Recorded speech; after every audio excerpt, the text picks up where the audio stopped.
first off, thank you for being here.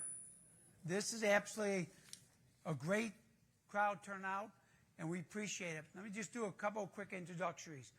I'm Mayor Craig Johnson, Mayor of Elk Grove Village, as most of you may know.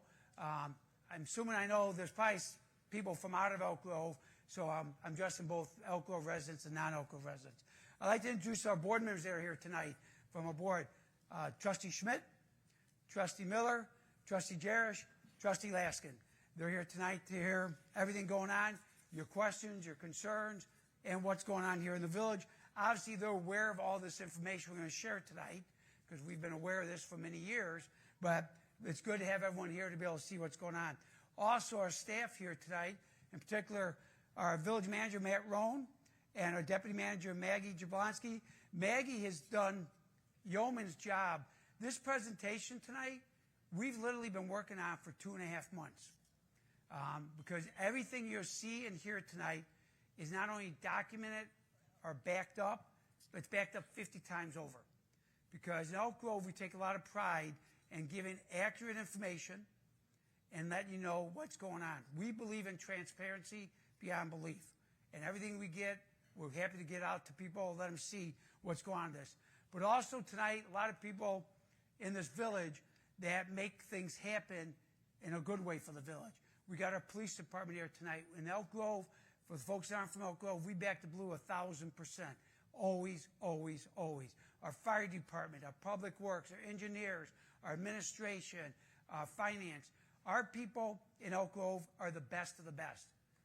They are all nationally accredited. As a matter of fact, in Elk Grove, we're the only town in the state of Illinois and one of only 3 in the entire country that every department is nationally accredited. It doesn't happen. We have nothing but the best of the best working here in Elk Grove.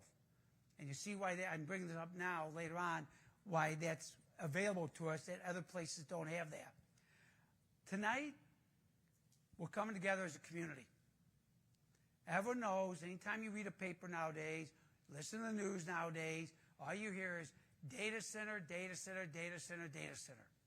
And I was doing an interview earlier today with a Fox affiliate, and they talk about, well, Mayor, you're giving a perspective we don't hear. All you hear is negative, negative, negative, negative, negative. That's all you hear. Well, tonight, you're going to hear facts, facts, facts. And that's important. And that is why we are here to work with you today.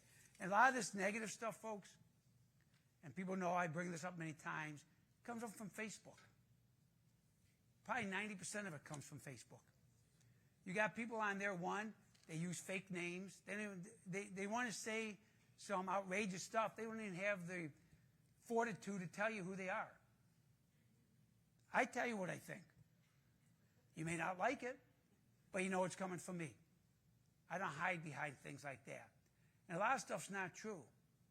Matter of fact, about a month ago, I was successful with a case against an individual that had a fake name. Understand this, you can have fake names, but it's public record. Legally, it can be found out. And I found mine out, and the person, all they asked for was a public retraction and promised not to do it again. And that woman did that. She, right away, she said, I made this up. It's not true. I apologize to the mayor. It won't happen again. But again, folks, talk the truth. Facebook could be such a phenomenal thing. It really could. Help people get assistance, guidance. When I was going through my cancer, Facebook would be great to talk to people. Hey, what'd you do? Do you know something? That does great stuff. But to go up there and say lies, and here's why it bothers me. You hurt and scare people with those lies. I can't tell you how many times people have called me at my home. I give out my number to everyone, 847-437-8226. Still a landline. I answer all the time. It's not there. My young daughter's not young anymore, but she was 4 years old when she made the recording. I called one back. How many times people called me and said, Mayor, is this true? Is this it? This poor person was sweating all day, scared to death. I said, no, where'd you hear that? Well, they said it on Facebook. Tell the truth. Okay? You may not be on the right side of an issue, but at least be honest about it. I tell you where I stand. We may agree to disagree, but I tell you. But that is one of the biggest instigators, what's going on here. And that's why tonight we're going to tell you what's going on with this village. And that's important.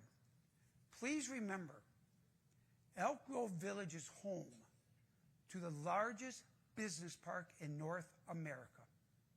The largest business park in North America.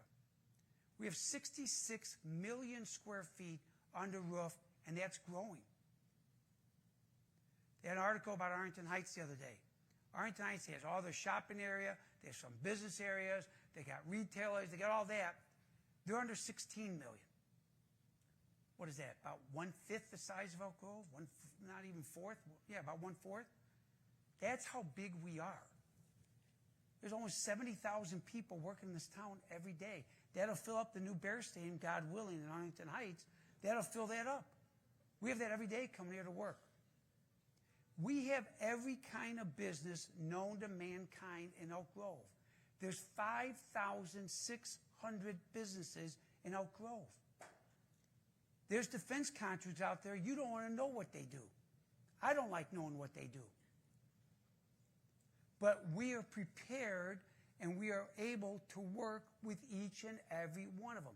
As I said just 2 minutes earlier, and why I keep bringing this up, is we have the best fire department, bar none. We have the best police department, bar none. Public Works, engineering. Why? Because we work with such a diversity of businesses, not counting the residential side, just the business side that exists in the world. We have to be able to handle everything. I cannot tell you how many times I've met with business people that said, Mayor, your people are unbelievable. I've gone to 7 other towns in northwest suburbs. They had no clue what I was talking about. Your engineer knew like that. Matter of fact, he gave me great ideas how to make my business better. Not only understand it, he knew how to make it better. And that's important. And so understand that. We know what we're doing. And we base our reasoning for doing things on facts. We don't work on conjectures. We don't work on innuendos. We definitely don't work on Facebook. We work on real world stuff. And that's good because we all live right next to that business park. And like I said before, there's things out there you don't want to know about. And if things go wrong out there, that can affect all of us. I want to be able to sleep at night. And that's why we take things very carefully how we handle this. And that's why tonight we're going to go through that and explain everything to you. And also show you some of the benefits of having a business park like that here in Elk Grove. And there's a lot of them. And we'll go through some of those. So with that said, let me start off by saying this. Stephen Joseph recently posted, I live 1 block from the data center at the old Bussey property between Oakton and Higgins. It runs with very little human interaction, so there's no additional traffic. Unlike a warehouse, there's no heavy truck traffic causing damage, no noise, no pollution. It's very quiet, and it adds significant tax revenue. Seriously, living practically next to one, I haven't seen anything negative. That's from a resident living on Oakton Street here in Elk Grove. With that said, Maggie? Data centers are not new to Elk Grove Village. I know it's pretty new to most people out there. The ironic thing I see, until about 2 years ago, no one talked about data centers. No one knew Elk Grove had 15 of them, 16 of them, just 2 years ago. No one knew it. Yet they're right at main corners. At the corner of Bussey and Devon, there's 3 giant data centers right there. The old Sears warehouse, any of us that go way back, remember the old Sears warehouse right there. The old San Filippo location, and the old Nesco. Those are 3 data centers. The old Sears warehouse comes from 2000. Now, we learned from that. You go by there, you see some of our mistakes. In other words, the equipment on top is not screened off. I mean, it looks like crap to me. I wish we'd known more like we do today. We've changed how we address some of that stuff. But that's been there. I guarantee probably 95% of you in this room never knew that. Probably drove by 1,000 times, never knew it. Didn't bother you, didn't affect you. There used to be homes, kitty corner right from there. Now it's a big truck depot. Those homes are in Bensonville.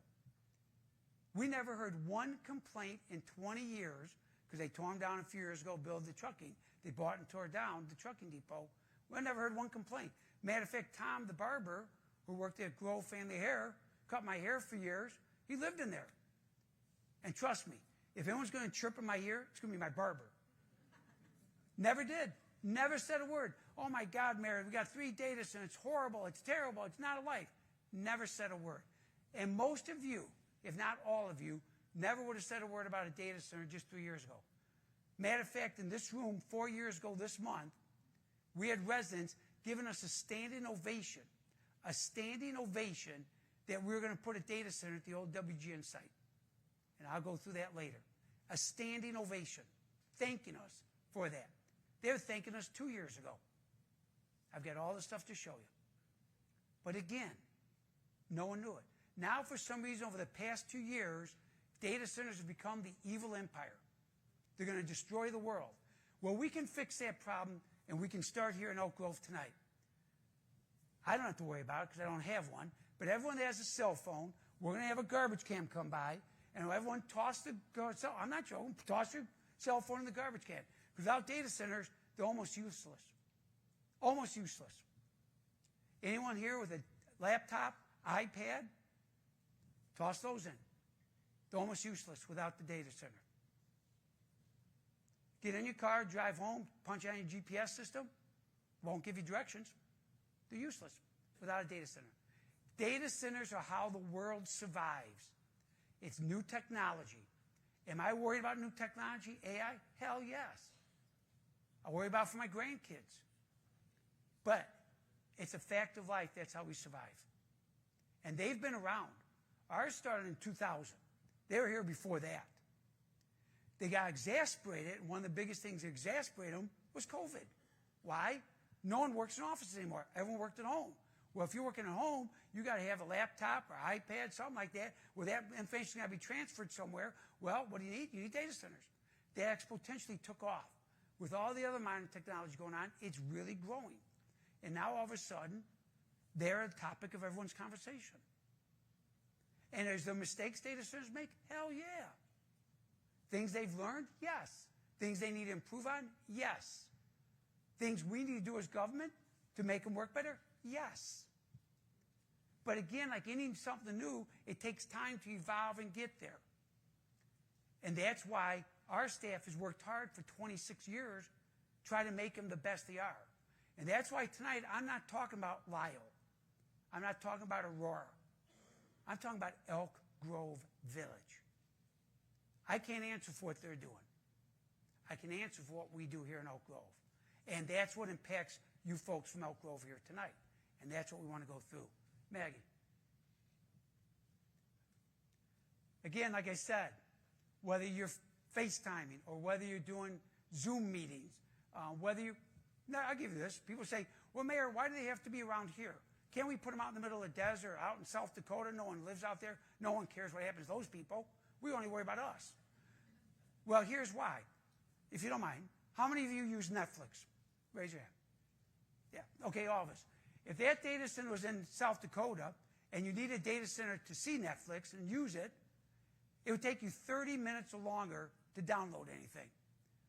As anxious as we are as Americans, we can't wait 30 seconds. We'd be suicidal if we had to wait 30 minutes for our show to come on. But that's a fact. That's why data centers are going to be everywhere. They can't just be located in some obscure place in the Antarctica. Won't work. Time is everything. And not just for us personally, but for business, time is really of essence. Our manufacturers, remember Elk Grove's home to over 400 manufacturers, second only to the city of Chicago. Everything's done robotically today. It's all mechanical, all computer-wise. Time means a lot to them. The faster they go, the better they produce. They can't wait 30 minutes for an order to come through on there. So you got that. Health, like I said, I talked before. I'm not shy about it. Guys, anyone over 45 here, get your PSA test, get your PSA test. Saved my life. I had prostate cancer. What data centers do to help with medical is beyond belief. My surgeon told me about that. We talked about it after, of course, did surgery. But your phones, emails, shopping. Everyone lives on Amazon. Can't live without Amazon. Mrs. Johnson doesn't go out shopping like she used to at Christmas. She's on computer the whole time. She don't want to go back out again. Wouldn't work without data centers. Same thing I said, your GPS system. We're all driven by that. It makes our life better, makes our life easier. Because I know none of you have gotten your phones out to toss them. You're not going to. Maggie. Here's the big thing. We got a lot of questions from people, and you're going to ask a lot of questions tonight. We're probably going to answer most of them. Here's probably the number one way to answer your question. The number one thing I've seen from everyone and heard from people is water, water, water, water. Understand, water's a valuable commodity for us. Now, there's a guy that was on Fox Local News article. He said Lake Michigan is not going to dry up no matter how many data centers you build, but it's still a concern we should have, and we should be worried and watch that. It's a precious resource. So, but here's the amazing thing. With our industrial park and our residents, back in 1998, we used about 7.25. It peaked in about 2003. We used to use about 7.3 million gallons of water a day. Remember, we track water. We track, because you get it from the village. See how much we track it? Our former finance director used to tease me. She goes, Mayor, you must have had something going on last night. You went to the bathroom 3 times. I can tell when you flush your toilet. That, true story. That's how much we can tell. Everything. So, when data centers were just starting to come into Elk Grove, we used to use 7.3 million gallons. You know what we used last year? 4.8 million gallons. We have 20 data centers operating, and our water usage dropped by 32%. Wait a minute. Everything on Facebook tells me the world's drying up because they're using billions of gallons of water a day. Folks, they don't. They did years ago. Our first data centers use a lot of water. Not billions, we can more than handle it, but not anymore. Most new data centers over the last 10 years go with a closed cycle. They fill up with water. They worry some are using the, what's that called again, Maggie? Glycol. Some are still using that, but most are going with ionized water. They fill it up. It's like your radiator. When I was a kid back in the 70s, we had to fill up a radiator all the time. I'm an old goat now. Us older folks all knew that. Kids, they go, what do you mean you fill up? What do you mean fill up what? You know, back then we did. Same thing on this. It works. It cools the system. Water has dropped so dramatically in data centers, at least I can tell in Elk Grove, there's no issue. No issue whatsoever, and I'll show you more. Maggie? A 200,000 square foot data center in Elk Grove uses the closed cooling system. Uses about 500,000 gallons of water a year. A year. We have a laundromat. Got more than one, but a laundromat in Elk Grove, 1,200 square feet, 1/200th the size of a data center, uses 2.34 million gallons a year. A laundromat. What about a car wash? Everyone knows where that is. Good people, I go there. 5,000 square foot, they use 2.3 million gallons. So it takes 5 data centers to use as much water, or 1 million square feet of data centers, as a 1,200 square foot laundromat. So when I look at paper on the Tribune, and I see them fighting in a roar about data centers, they got 5 people holding a sign, and 4 of them holding a sign that says, save our water. In Elk Grove, your water's saved. I can tell you that right now. Data centers are not using the millions of gallons people think they are. We've got all the numbers, all the documents. We can show that. We can prove that. So that should take care of about 80% of you worried about water. Again, in Elk Grove Village. What's happened in other towns, I can't answer. In Elk Grove, they're not hurting us. So as we look at a data center coming to Elk Grove, as a board and as staff, is there a water issue? No. Okay, check that off the box. Maggie? Just give you some comparisons. Once they fill up that closed-loop system, they're not taking any more water. So they use water for 2 things. Flushing the toilet and running the sink. A data center uses on average about 2.6 gallons of water per square foot. A warehouse, which doesn't use a lot either because mostly open space storing things, use about 3.4 gallons. Retail shopping about 5 gallons. And office building a little over 14 gallons a square foot. No comparison. The need's not there. Maggie? Here's the most shocking thing I saw. A single family of 4 people, mom, dad, 2 kids, grandma, grandpa, 2 kids, whatever, uses about 75,000 gallons a year. 7.2 single family homes with 4 people in each equals 1 data center for water. Now, last I saw, no one's writing on Facebook protest single family homes in our town because they use too much water. But in the real world, remember, Elk Grove has just under 14,000 residents, locations, not people, locations. Just figure out how much water is being used by people compared to a data center. No comparison, folks. These are facts. Water is not an issue here in Elk Grove when it comes to data centers. Hence why we never had a problem with the idea. Maggie? So as I said before, our business park is massive. It's huge, and we're proud of it. Think about it. 66 million square feet under roof, and we have a vacancy rate of under 2%. That's like 1 million square feet. That's scary good. We have businesses begging to come to Elk Grove. Sue Dees, I saw Sue. Is Sue still here? There she is. Sue Dees, she's our economic officer here in the village. Her phone rings all the time. Sue, right? Looking for space. She sends them to Wooddale sometimes. She sends them to Itasca sometimes. We don't have it. Isn't that a great problem to have? Elk Grove is a place that businesses want to be, including data centers. Why? They tell me this all the time. I met with a gentleman from Microsoft. If you remember, just 4 years ago, a little over 4 years ago, President Biden came to Elk Grove. First time we ever had a president in our village. You may like him, may not, I don't care. The president came to Elk Grove Village. That's an honor. I don't care who he is or she is. And he came to Microsoft, that new complex they're building over there at the old Bussey Farm, the tech park. Why? To tout, 1, data centers. He was touting it. He said that's the future. 2, the village. His speech was so complimentary to Elk Grove, I was embarrassed. I was. Afterwards, the only guy he talked to after he got done, he didn't go up to Governor Pritzker, didn't go to the senator. Duckworth was there. Didn't go to her. Didn't go to the Congress people there. He came over to me. First thing he said, he goes, Mayor, well done. I said, thank you, Mr. President. I appreciate that. He knew all about Elk Grove. When I met with him before he spoke, I walk in, he goes, Mayor, I know all about your town. Biggest business park, doing phenomenal, creating jobs, technology, all that. He just went through it all. That made me proud. I like a proud papa here when hearing that. But again, he came to Elk Grove. Less than 2% vacancy rate. Business want to come. So when Microsoft was looking to come here, a gentleman met me at my office. Of course, first I asked him, do you know Bill Gates? Do you know Bill Gates? Yes, I knew Bill Gates, Mayor. Yes, nice guy. He's gone, though. Not gone, but not working.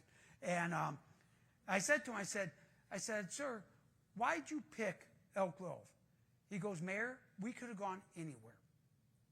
Anywhere in this country would have opened us with open arms. And he told me, he goes, remember, we're investing $10 billion in our 40 acres in Elk Grove. $10 billion with a B is going to be invested in those 40 acres. That's one hell of an investment, folks. I said, well, why'd you pick Elk Grove? He said, you've got everything we want. You got fiber optic coming out of your backside. He goes, you got roads, so people who get here can get here easily. Every major expressway. You're next door here, airport. He goes, your business, you know businesses. Your departments know how to work with businesses. It makes it easier, efficient, and time is money to us. We don't want to be dragged back because some guy going, golly, what's a data center? He goes, your people come in and give us advice and help. That's why we chose your place. Your town's a place to be. And that's why he's here today. That's why they're building today. And that's Elk Grove Village. And we're very proud of that. Maggie? So right now, Elk Grove has about 4.5 million square feet of data centers. Because I said before, there's 20 data centers, 5 out of 5,600 businesses, 4.5 million square feet out of 66 million square feet and growing. They're not the industrial park. They're not the whole thing. Remember this. One time we were known as Junior Printers Row. When I was a kid, we had more prints in Elk Grove than anywhere but the city of Chicago. Everyone read magazines and papers. It was just there. That's gone. They evolved new types of businesses. We had a lot of tool and die makers back then. Not anymore. Times change. Businesses change. We adapt. And we adapt very well. Because if you don't adapt and change with the times, you become dinosaurs. There's towns around here are still trying to catch up because they waited too long. Since the TV's here, I won't mention them. I used to always mention in front of people, but I won't tonight. Reference to our neighbors and stuff. But we stay on the cutting edge. We're always constantly upgrading. You see the work we do all the time when you drive around the village. Constantly. The work, those data or those fiber optics going down Tani, they've been going down there for the past 15 years. We're ahead of the curve. The road work we do, turn lanes, everything we do to stay ahead of technology so we can keep being successful. It takes a lot of work, but it takes good staff, and we have it. That's why it works that way. Maggie. Where are data centers located? Right now, except for one we'll talk about a little bit about WGN, every data center's in the business park. That's the business park. That's the giant business park. Every data center's in the business park. You go by businesses right now, since it's in vogue to talk about data centers, you look at a giant white building, you go, oh my God, look at that data center. It's not a data center, it's a manufacturer. If you take Higgins Road and dead ends into Oakton, everyone knows what I'm talking about. You come from the Forest Reserve down Higgins, you dead end Oakton. You see that big white building there. There's a big machine on top of it. Everyone thinks that. I've had more people say, boy, Mayor, when did that data center go up? It's not a data center. Matt, what do they manage? Heat press? Heat treating. It's a manufacturing place. It's been there for decades. If you look kitty corner, you'll see the Prime data center going up. That building there is almost as big as Prime. But no one's mad about that building. No one said, oh, it's horrible. No, because it's a business here in the industrial park. We got all types of businesses, all sizes of businesses. And some, like I say, that heat pressing thing, they use a hell of a lot of water. They use a lot of water there. No one's complaining about their water use because it's not in vogue. Now, if it becomes in vogue, go after heat pressing, maybe they will someday. Right now, Facebook's not mad at them, so it's okay. Maggie. Illinois, and this is an area all of us agree with. We worry about electricity. We do. You know, summer coming up, it gets expensive. You know, electric bills, air conditioning, not cheap. Understand this, though. Illinois, currently, as we speak today, is an electricity exporter. We make more electricity in Illinois than we need. It's exported to Indiana and Wisconsin. That's a fact. Illinois Commerce Commission will tell you that. Illinois Power Agency will tell you that. Illinois Environmental Protection Agency, they'll all tell you that. Matter of fact, the woman that was at the library talking about a month or so ago from CUB, your Citizens Utility Board, she said that. She goes, yeah, we export out of Illinois right now. We have more than we need. So we actually export electricity. So right now, that's not a power issue. Could it be an issue down the road? Yes. That's why, like what we do in the village, we plan for new technology. The state needs to plan for meeting the demands of electricity down the road. Governor Pritzker is one of the biggest supporters of data centers. 2019, that's all he talked about. Matter of fact, he put an incentive program on the books to attract them to this area. Now, like a good person should, he wants to just make sure everything's up to speed, everything's working right, so he's put a little stop on things, which I don't blame him. I would too if I wasn't sure about it. I'd love to talk to him about them, because we know a lot about them. I'd love to work with him on that. But I don't blame him on that. Nothing wrong with that. That means he's getting rid of them. He realizes he's a businessman. He knows they need it. Maggie? People say the state's not addressing it. They are starting to address it.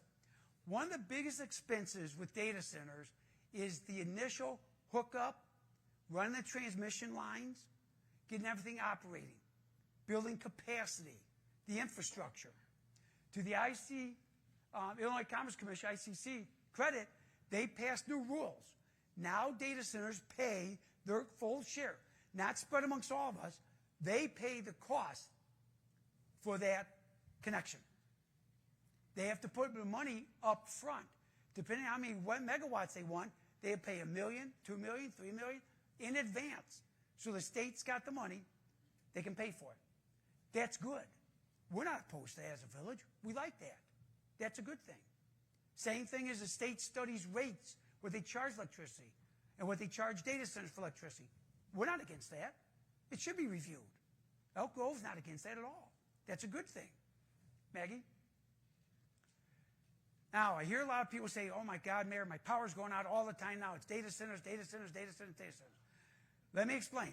First off, ComEd, and this was put out by a benchmark study by PA Consultant, put out in 2020, November 25, ComEd is ranked the #1 in the U.S. for electric reliability. Elk Grove is in the heart of the most reliable electricity delivery system in the country. And it is. Now, Elk Grove is unique. Tell you a little history, I go way back. You can all thank, true story, my Uncle Bill Kiefer for one of the reasons we're so reliable. My Uncle Bill was a head engineer for Ma Bell. For younger people, that's the old AT&T. It used to be Illinois Bell. We call it Ma Bell. His job was to lay out in the residential area all the undergrounding of utilities. Until then, until 1950s, no location in the country had underground electric utilities. Not anywhere in the country. He laid out the first town. That's how my parents knew about coming to Elk Grove, as my grandfather told my dad, who the hell lives out here? When they came to look at it, he was responsible for it. Why is that important? That helps with reliability for electric. That's why we've had good reliability. But we had outages. As a kid, power used to go out a lot. We knew that. But that's because of other connections, other things like that. But that's why we have such a great thing. And that's important, not just for us, because, oh my God, the TV's off, I can't watch Netflix, oh, my phone won't charge. Not for us so much. It's important for us, for that business park. That business park, time is money. Power's out, they're not working. That's not good. So we like it, especially make sure our business park is strong. Data centers love that. They've all told us that. They tell me and Matt that all the time. Your grid reliability, Mayor, is a huge factor for us. Because they cannot go without power for a second. They can't. They've got to have it. That's huge for us. Maggie? And here, and this was a big difference for us. I remember ComEd meeting with me. I think Maggie might have gone on the tour with them. This is the average power interruptions per customer in Elk Grove. Look back in 2013-14, how it was up there more on the grid, and look how it's come down over that time. You may not remember this or not, but in 2013-14, ComEd introduced their smart grid system. Remember that? Bless you. Their smart grid system was introduced. And that is why sometimes you see your lights flicker for a second. That's part of the system. They took us out and showed the transformers and all that.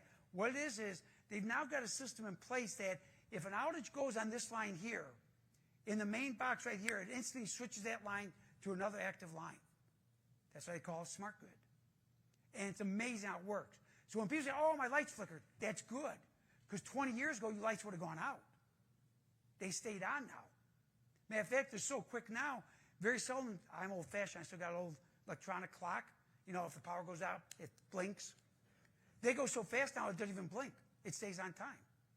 So that's a good thing. That helps Elk Grove. That makes it better. So I know people say, oh, my light power went out. Trust me, you lived here 10 years ago, your power's going out a lot more than it is now. Maggie? Here. People say, oh, my God, it's the data center caused it to go out. Mayor, the data center's putting my power out. I live by Oakton, my data center's putting my power out. We don't have one documented case, not one, and we've worked with ComEd every time, not one documented case of a data center causing power outage in Elk Grove. Not one. When power goes out, people call all the time.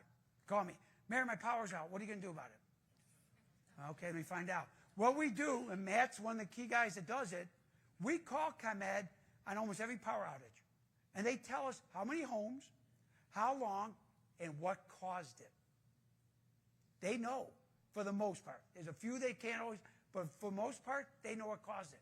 A lot of it, weather, underground equipment. Now, what that can be is two things. One, a lot of lines are older.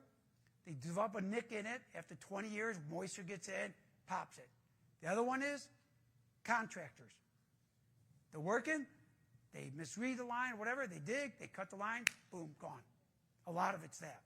And we have a lot of work in Elk Grove. With that, we have to, we do have a lot of work. But we have them all. Animal related, intentional, they call that when someone's digging the backyard. They don't really mean intentional. But intentional, overhead equipment, public, tree related. We had one just the other day, tree branch fell, knocked out from the wind the other night. That happened. I guarantee someone said, oh, look, Facebook says it's a data center. It's on Facebook. It happened. But we know every one that happens, folks. We know. It's not data centers. Maggie? Because here's why. The main substations run a direct line to data centers. A direct line. They don't interfere. They don't work with. They don't, any houses, any hospitals, any businesses, they got their own separate line. That's why they put that money up front now to pay for it. That's why it's costly to hook them up. They got their own line. Now, I didn't say this. TV, I don't care. Cut your cameras for a minute.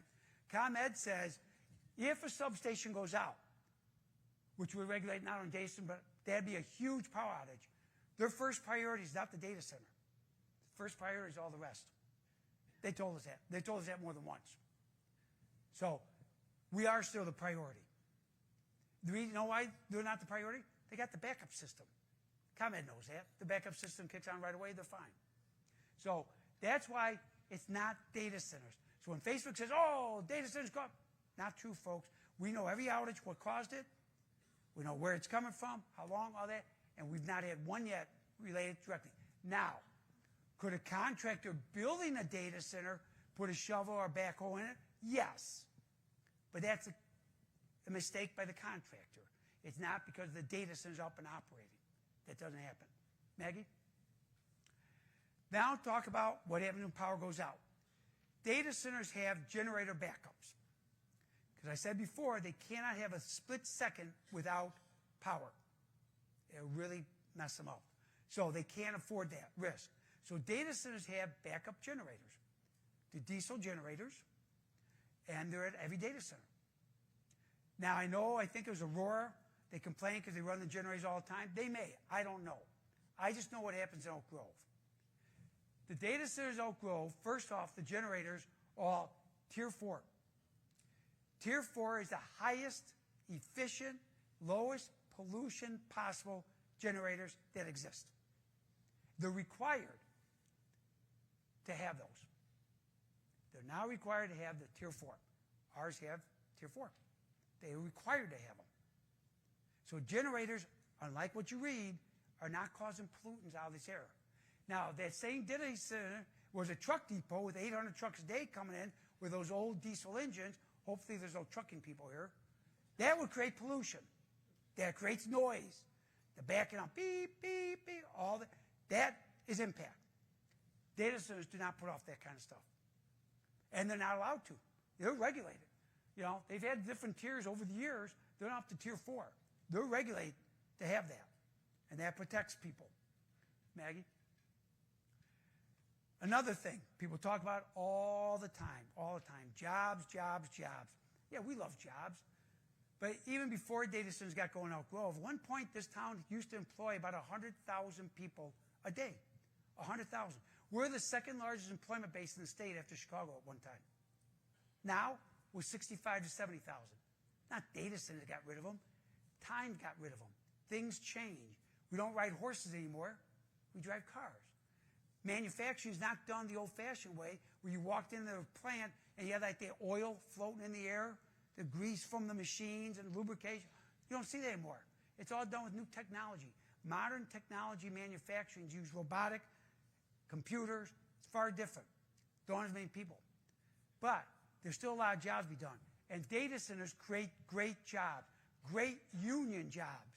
That's good for our economy, good for our residents. We have hundreds and hundreds of union workers living in our town. A lot of them work at data centers in Elk Grove. And people say, oh, short-term jobs. Well, first off, most time construction jobs are short. You don't want them taking 17 years to build your house. You want it done in 6 months. So that's a short job. Then what do? They go on the next house, the next house. With data centers, they're building a building.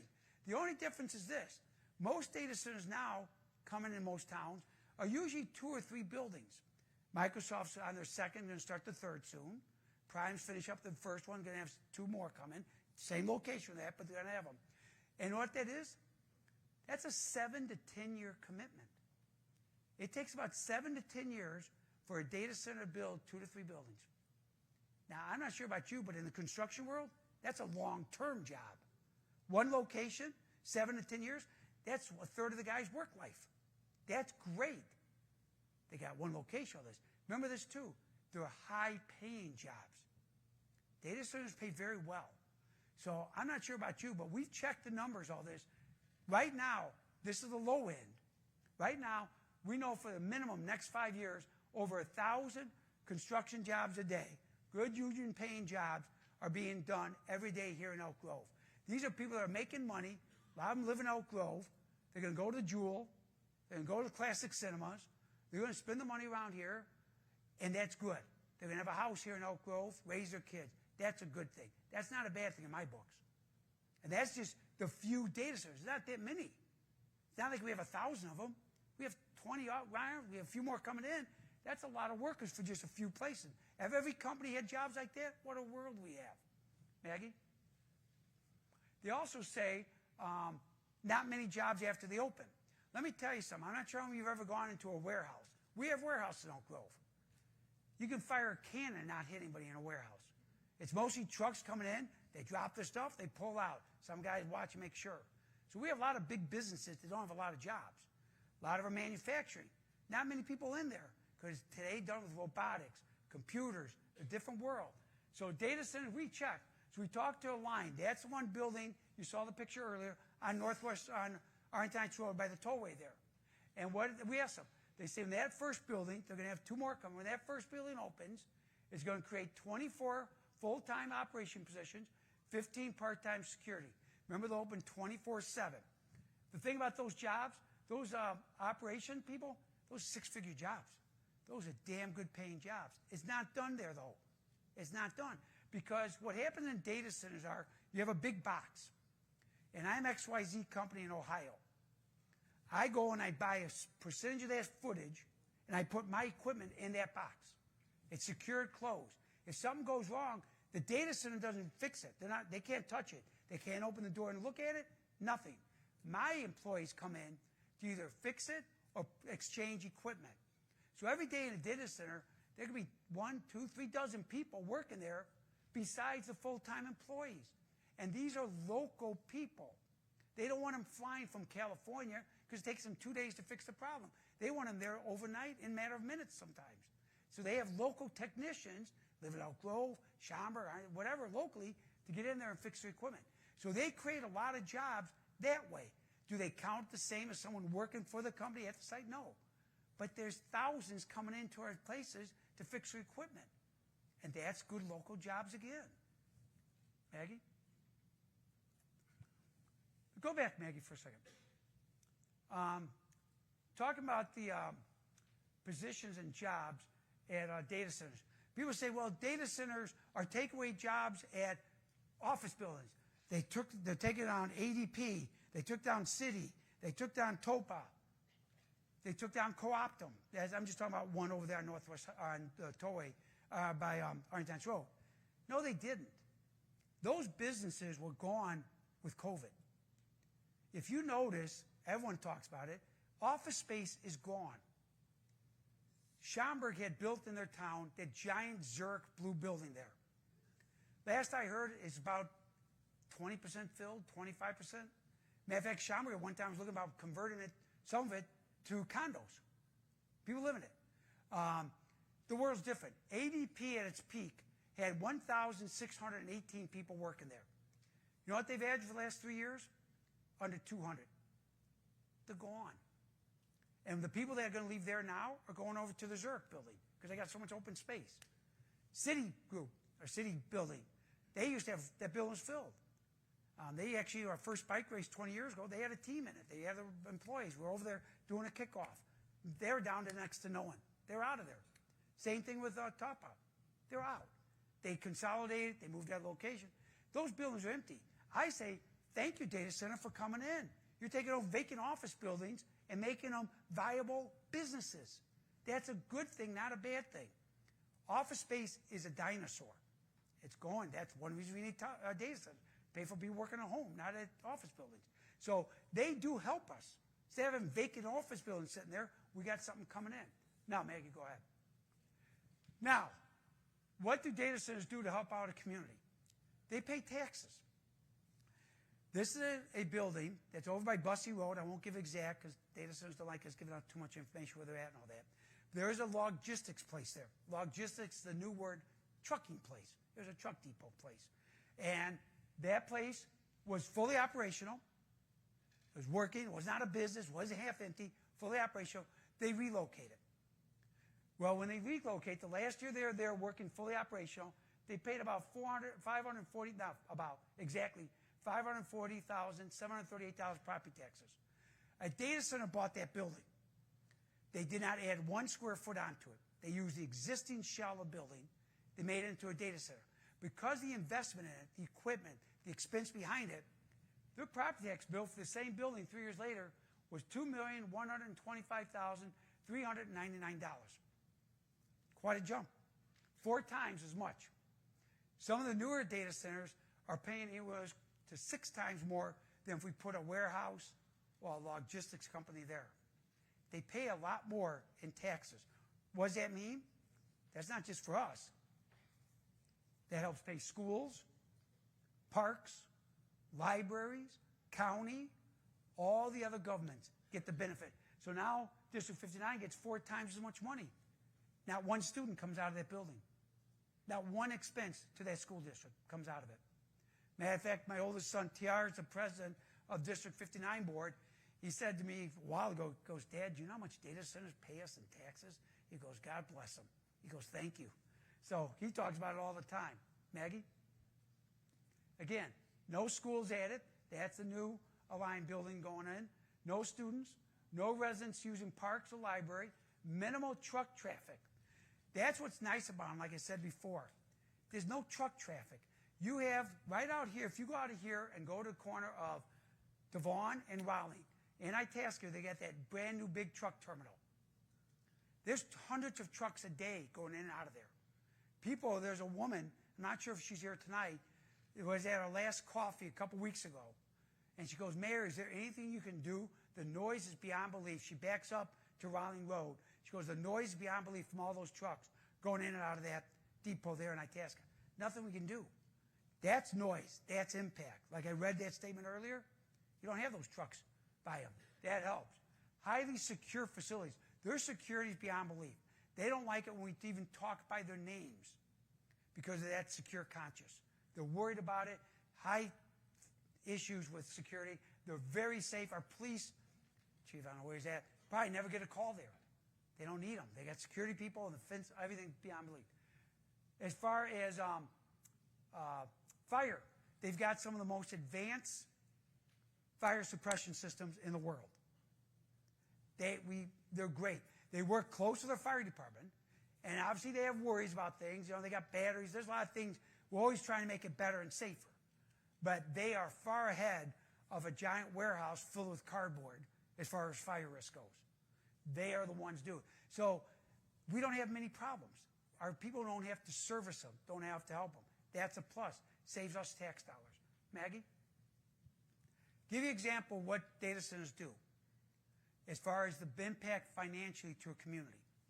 Last year, our 20 data centers, just our 20 data centers out of 5,600 businesses, paid $45 million in property taxes. As we talked about before, that supports our schools, our parks, the rest. Maggie.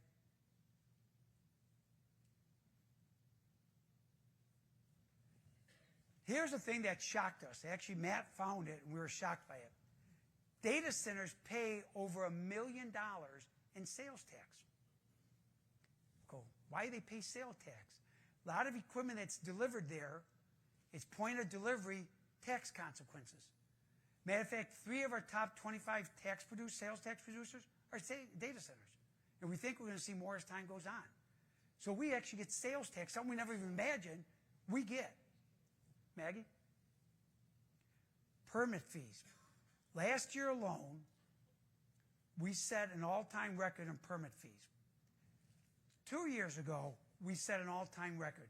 2 years ago, we had $9.5 million in permit fees.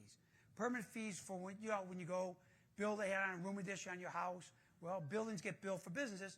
They pay a permit fee to a village. Every village has it. It's cost to inspect and all the other stuff. Well, 2 years ago, we had $9.5 million, of which $7.1 was from data centers. This year, we announced it for the first time, we had $14.2 million in permit fees, of which $11.1 were data centers. Now you go, well, what does that mean? Well, these are one-time dollars. We don't get that every year. But as they build, expand, change, we get permit fees. What do we do with it? Well, Elk Grove residents here, I know the people that aren't from Elk Grove are going to be very jealous. If you remember, over the last 5 years, we've given you 2 water bill credits and 2 Visa gift cards. Remember those? 2 water bill credits of $200 each and 2 Visa gift cards of $200 each. That last gift card you got about a year ago came from a data center permit. We got a $3.1 million permit, which was one of the biggest we ever got. And the board said, obviously we got stuff we can use it on, but, the board said, let's give it to the people. So that's why you got it in your mail, a $200 Visa gift card, not for the first time, second time Visa gift card plus 2 water bills. We given $800 back directly to you in the last 5 years. No one has done that anywhere around here, if anywhere in the world. But we do it because we want to share and partner with you on the money. What does that mean? Well, those property tax I showed you earlier. Why has Elk Grove got the lowest property taxes in the entire area? Every town around us, in Hoffman, Mount Prospect, Schaumburg, Arlington Heights, Des Plaines, no one's rates as low as ours. Why? Because we have revenue coming in from our business park that makes it available for you. Isn't that nice? All people normally complain is property tax, property tax. Now, do your property taxes go up some? Yes. It's not from the village. We tax by dollar amount, but you're still low because remember, schools tax you, county, library, all that. But they don't have to raise their taxes more because our business park is churning out tons of money to them. That helps. Like I said, my son TR said, Dad, what they give us, that's great.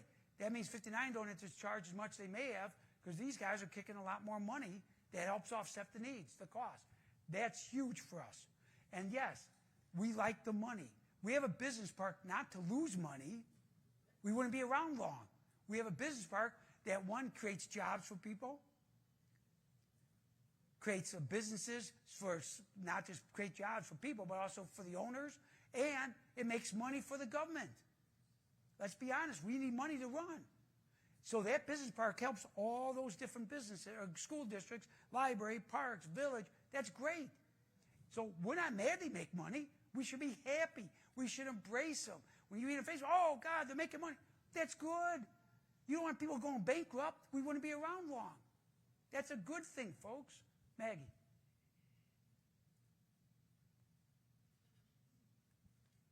Another one, utility taxes. Those 20 data centers last year produced $4.5 million just in electric tax. So taking the numbers we had up there, Maggie, go ahead, one more. Taking the numbers we had up there, add them together, that means those 20 properties created about $26 million for this village last year. $26 million for 20 properties. I dream at night if all 5,600 businesses in Elk Grove could create that kind of money. I'd be paying you guys $1 million a day to live in Elk Grove. Okay? I mean, so there are benefits to the village too. We weigh the risks. We look at the benefits. I went through a lot of the risks people have talked about. But like I say, the core infrastructure of modern economy is based on data centers. That's our future, folks. We want to operate safely. We want to make sure they're not taxing on the community or our environment or on that. I didn't mention this before. Most data centers, like Microsoft, which is all over, they're not just on their campus, the building. They're in other buildings, a lot of buildings here. They're looking to be carbon neutral by 2030. That's faster than the state. That's faster than almost anybody. They're looking to be carbon neutral. So they are watching out the environment. Electric rates data centers, remember this. The electric rates you pay in Elk Grove are the same rates Schaumburg pays, Hoffman Estates, Gilbert's, Hampshire, all ComEd customers. We all pay the same rates. The little advantage we have is we get the benefit of the money from the data centers. Schaumburg pays the same rate. They don't get any advantage from the data centers, but we do. Hampshire pays it. They don't get the advantage of data centers, $26 million last year. We do. It's not bad. That's a good thing. And also this, by having that revenue come in, helps us keep the taxes lower for everyone here in the village. And that's a good thing, not a bad thing. Maggie? They're also very generous to the community. I know John's here from the township. That's when they gave $16,000 food pantry. They've donated millions. They're giving millions back. Our respite care, for our public safety. They're very generous to the communities, which we appreciate. They're constantly looking at ways to help out Elk Grove, and we thank them. That's something they give directly back to the community. We thank them for that. Maggie? Again, different uses in Elk Grove. You got a data center, which is the new line coming in, or you have truck depots. That's an option that exists for some people, and I'll talk a little bit about that and the Channel Line property. That happens. Maggie? Again, we've got a 25-year history with data centers. We know what we're doing when we work with them. We know their impacts. We know what we watch for. We know how we make them better. And yes, there's ways to go. No one's arguing that. No one's arguing on electric tax. But I got to remember this. We'll talk real quick about electric. The Cub lady, she was very informative when she came out. Citizen Utility Board woman came out, and she said, someone asked, well, gee, my electric bill, especially last summer, was so high. She was very honest. She said, remember this. Last summer, we had a record heat summer. The electric bill was going to be bigger. Just air conditioning running to keep cool. So she was very honest on that. But again, we work with them well and all this. And remember, with data centers, we've had them for years. Maggie? Nope. Back? That looks nice. Am I blocking? No good? Oh, there. Remember, we're a town with we're the data center capital of the Midwest. We're second after Virginia. We're ahead of Texas still. Even with those here, and they've been here, the last 4 years in a row, our business park was ranked in the top 10. Maggie, was I right or wrong? Okay. We for sure have one first, a third, a ninth. I still think we had two first. Had that. And we're the municipality of the year in 2022, 2024. Not sure 26. We're in the running. Maybe again. So here you have a town that's nationally recognized. Our business park, that's nationally. We're top 10 nationally 4 straight years. That's unbelievable. Municipality of the year, 2 out of the last 4 years. That's impressive. With all that going on, we still have that kind of recognition out there. So that's important. Last thing, let me quickly go through this, and I know you got questions. Is actually exactly 4 years ago this month, May 25th, we met with residents that back up the WGN property. We got word WGN was looking to sell their property. At first, not all of it. They're going to move the towers and just keep them there. Then, after a while, they said, everything's going. The tower's all going. And they were looking to do something with the land. Well, they saw, Maggie, go back. There. They saw this. Right there in Itasca at the corner of Devon and Raleigh. So they want to build a truck terminal there. 800 trucks a day. And the reason they want to go there made sense for a truck terminal. The reason they want to go there was they can hop on 290 right there at Peasterfield. Get in and out. Makes sense. That's why they're down at Raleigh and Devon. They go down Raleigh, hop on at Peasterfield there. That's why that one young lady who backs up there lives in agony because those trucks going all day. So they wanted to build a truck terminal there. Now, at the time, they were not in Elk Grove Village. they were unincorporated. They had a choice. They could have gone to Schaumburg, which touched a very little bit of it from those soccer fields. They connected that way. Or they go to Elk Grove, or they stay in Cook County. Well, I like Cook County Commission, but I get nervous with them if they stayed with them. So Schaumburg, Mayor Daley's a great mayor, but he looks out for his town. That's a lot of money in truck terminals, not for property tax. A lot of money for property tax. They like that. They could have gone Schaumburg, like that be done. So we had to make a choice. What do? We have to entice WGN, because like any business, they want to get the maximum amount of money for their land. You can't blame them. I mean, they're trying to do it. They don't live next to it, so they don't care about that. So we had to figure out something to do to get their needs met and also protect our interests. So we brought to all the residents that backed up, we hand-delivered a note, mailed one to the home. So every home that backed up and every home across the street from it, we invited right here in this room. And we told them, here's what WGN is proposing. We showed them. We said, when you leave, go look at it. And we showed them what we proposed, which was a data center. Now, 4 years ago, data centers were not the evil empire. They were on the good side. They were with Luke Skywalker and all that. So people liked them. We showed how we're going to lay it out. Berming, distance, over 200 feet away. Berming, that. And we're going to make all the equipment on the other side of the building. So you had a giant building blocking the sound and all that. Matter of fact, that's when we originally were thinking about putting a dog park there. Some of you probably remember that. People were all gaga over that. Unfortunately, it didn't work out. But they were going to put in a pickleball court, a lighted pickleball court. People were happy. We put it in 3 newsletters. It was in a newspaper. We put letters out. People that didn't make the meeting, we actually hand-delivered each house what we talked about. Now, I'll be honest with you. That night, I was nervous because I was going to go in front of residents that for 60 years saw greenfield grass out behind their homes. A couple towers, but greenfield grass. I was nervous. I really was. I told Matt, I'm not excited about tonight.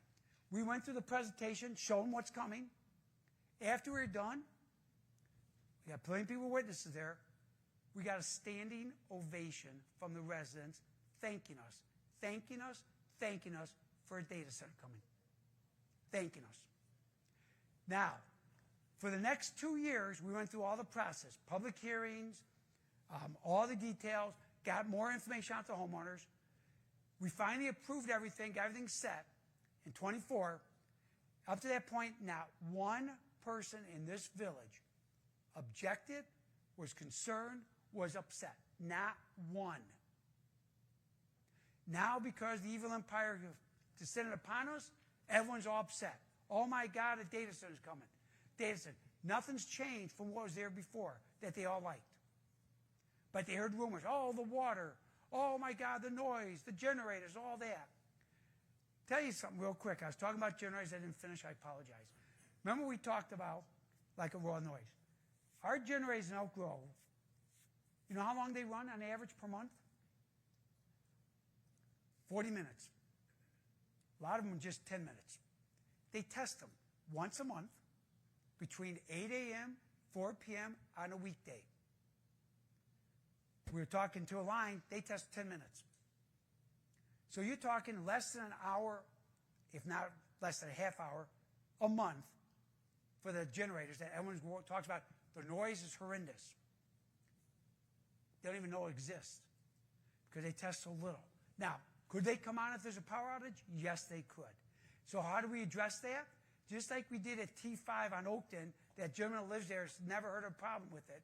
We have the generators on the other side of the building. So you have the building as a buffer besides distance. They don't hear them. We do the same thing if we build on WGN. Now, what happened is, understand this with WGN property. We entered into a contract with WGN. We said, if you build this, we're okay with it.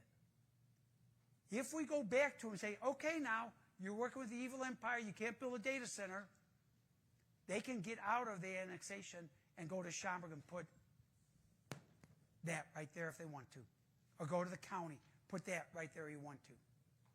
We made an agreement. No one opposed it, not even one person. And again, I still would have no problem at all with that sitting there. We know how to make them good neighbors. We know how to make them work with us.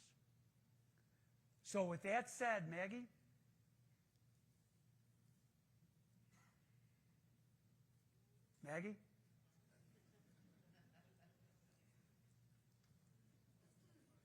Nope. I like looking at winning, so I enjoy that. So with that said, that pretty much takes care of my presentation. I know a lot of you still may have questions, which is fine. That's what we're here for. A lot of your questions I know are answered. I can just tell by the number of questions we got: water, generators, noise, all that. We should have answered everything we have. Again, I'm here to answer what I can. I am not a data center company person. I'm not an expert. I'm not with ComEd and that. If you got something you want to bring up, we'll try to answer best we can. If we don't have an answer, we have your name and address. We will get back to you with answers. And if you have something we don't know about, we'll investigate. We don't know everything on everything, even though we have stuff in the village. We know a lot of things, but we don't know everything. So you may bring something we're not aware of. So we want to hear about it. So what we're going to do is this. First off, we're all friends, neighbors. This is a community event. I don't want people arguing, debating with people. Your question directed toward the village. It's not directed toward someone sitting there or someone sitting there, or directed toward someone that said something before you. That's not what we're here for. If we want to have a debate, we'll set that up another time. We're here to just exchange information and talk about it. And again, my hope is we answer a lot of your questions here.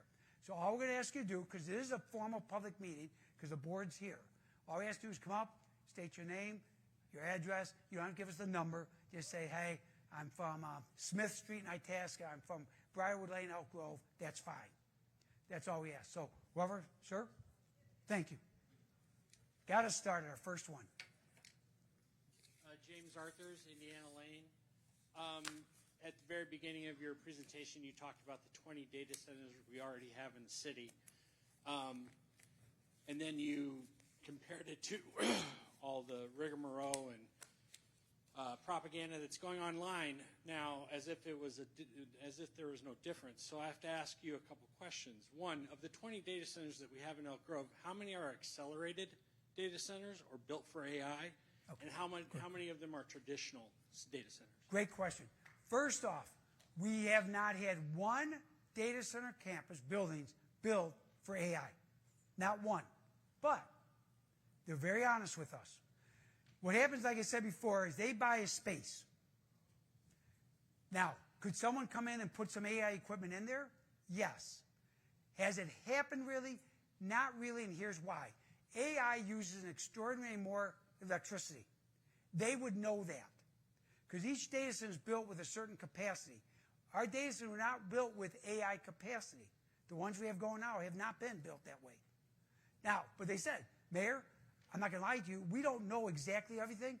Could someone put in a small cabinet of AI? Yes, could have had. But we have not built.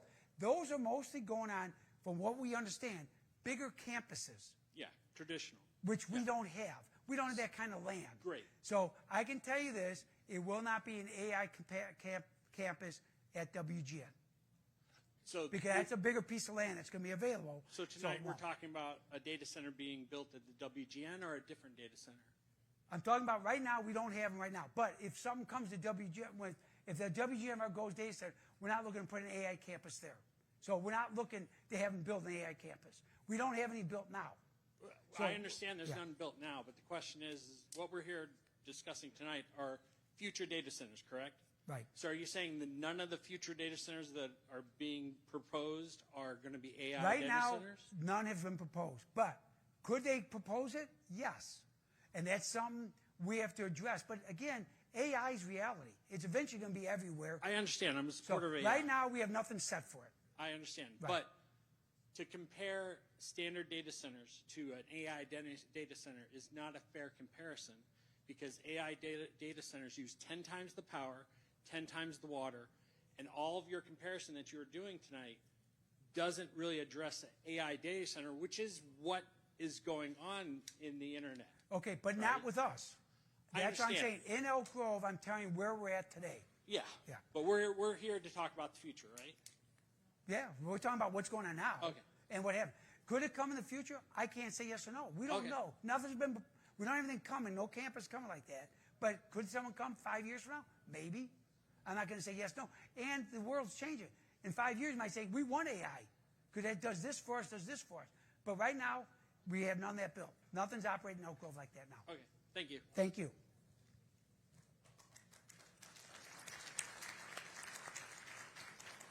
John Passarelli, Essex Road, Elk Grove Village. You spent a lot of time talking about all the money that's coming into Elk Grove.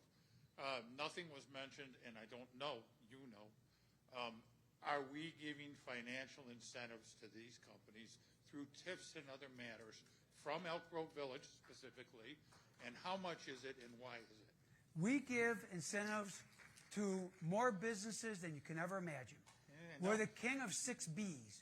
What that means is a 6B is you take a vacant building that's been vacant. A new owner comes in and going to invest in improving the looks. We should have had pictures like that, Maggie, before and after. They invest to fix the building up, make it operational again. They get what's called a 6B. We give them. We're the king of 6Bs. With 5,600 businesses, bigger than anybody else out there, we give those. We give TIF incentives. Yes, we do. And not just data centers. Data centers make such a small segment, they're almost nothing. We give them to hundreds of businesses throughout the village.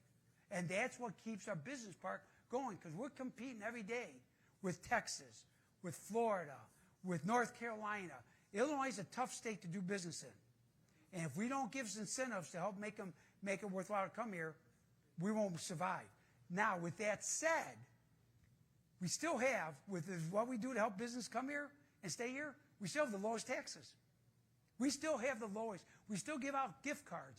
We still have great community with great police, fire, great roads, all that. We still have that with doing that. That shows how much income comes in by having business. So, yes, we give incentives to a lot of businesses, and we're glad to do it. Plus, that allows us to not only give low tax, all that, it makes a great community. We're the only town anywhere that puts on community events like concerts, play party picnic. We put on a great tree show for lighting for holidays. We do so many different events for this community. We do that with money coming in too. So we do everything, but the bottom line is you live cheaper in Elk Grove than anywhere else around here, and we're proud of that. So yes, we do give incentives to all businesses, not just data centers. And we've done it for decades. And I know why, and in many cases, rehabbing buildings, fixing streets and sections of the town is really important. Yep. And they take old, outdated business. But this was all about them giving to us. I'm curious They do what give we're us. giving to them. Yes, but we do a lot better than they do.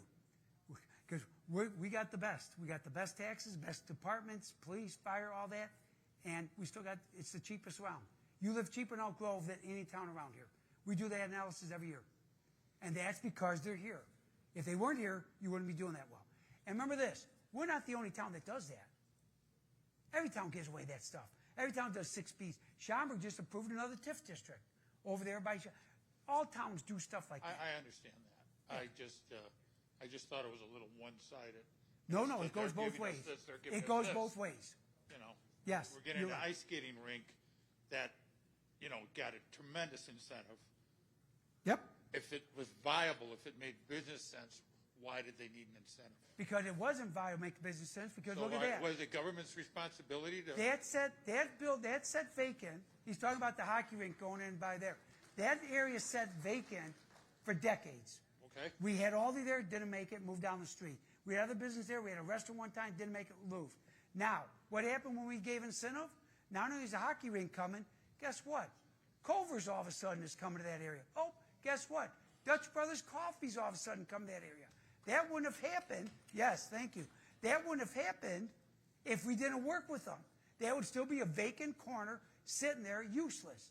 So that's why you partner when you can to do it. Now, if we're jacking your taxes up through the ceiling to pay for all this, I'd be pissed off. But we're not. Your tax is still the best, and we're getting all these new things coming in.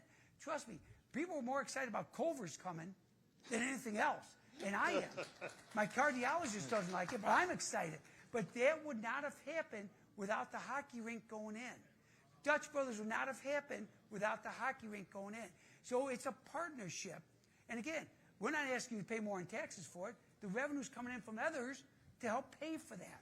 And that's what we're talking about. That's $11 million of permit fee money, one-time money. Gee, part of that's going to help pay for the hockey rink.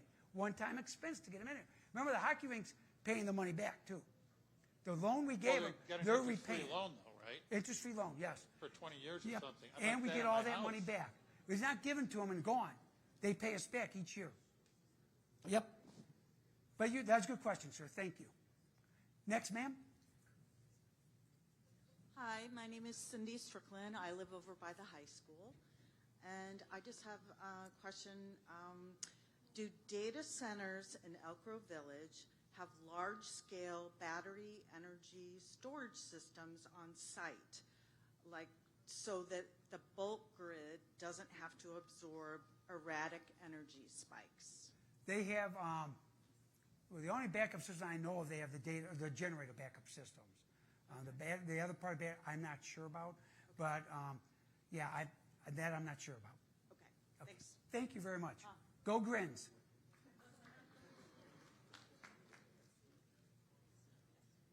Hi, I'm Maxwell Weiss from Volcomer Trail. Okay. All right, so I have a year left before I graduate college, and I want to live in the area where I grew up in after I'm done. And I'm going for my engineering degree. And I understand that this data center would provide, like you said, the new one providing 24 new jobs. But I feel like, you know, obviously with everything you build here, like you said, we have a lot of demand to come into the business park, and thank you for that. I appreciate that.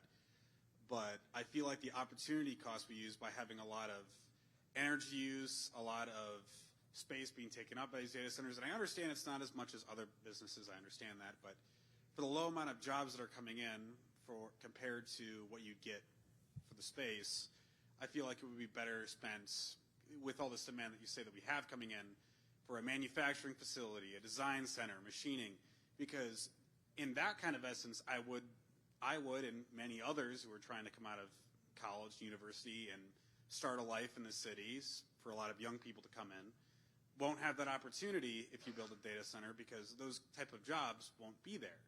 And obviously I can get into the whole thing of, I know with AI taking entry-level jobs, and you said they're not AI data centers, and I will respect that, but I feel like this land and these places of business would be better suited for a different purpose than for a data center. Remember, we have 5,600 businesses, so 20 are data centers. We got 400 manufacturers. We still have circuit board makers. There is such a diversity of businesses. They're all over the place. So 20 is not, they're not taking over the village. It's not like the whole village is going to be a data center. Not happening.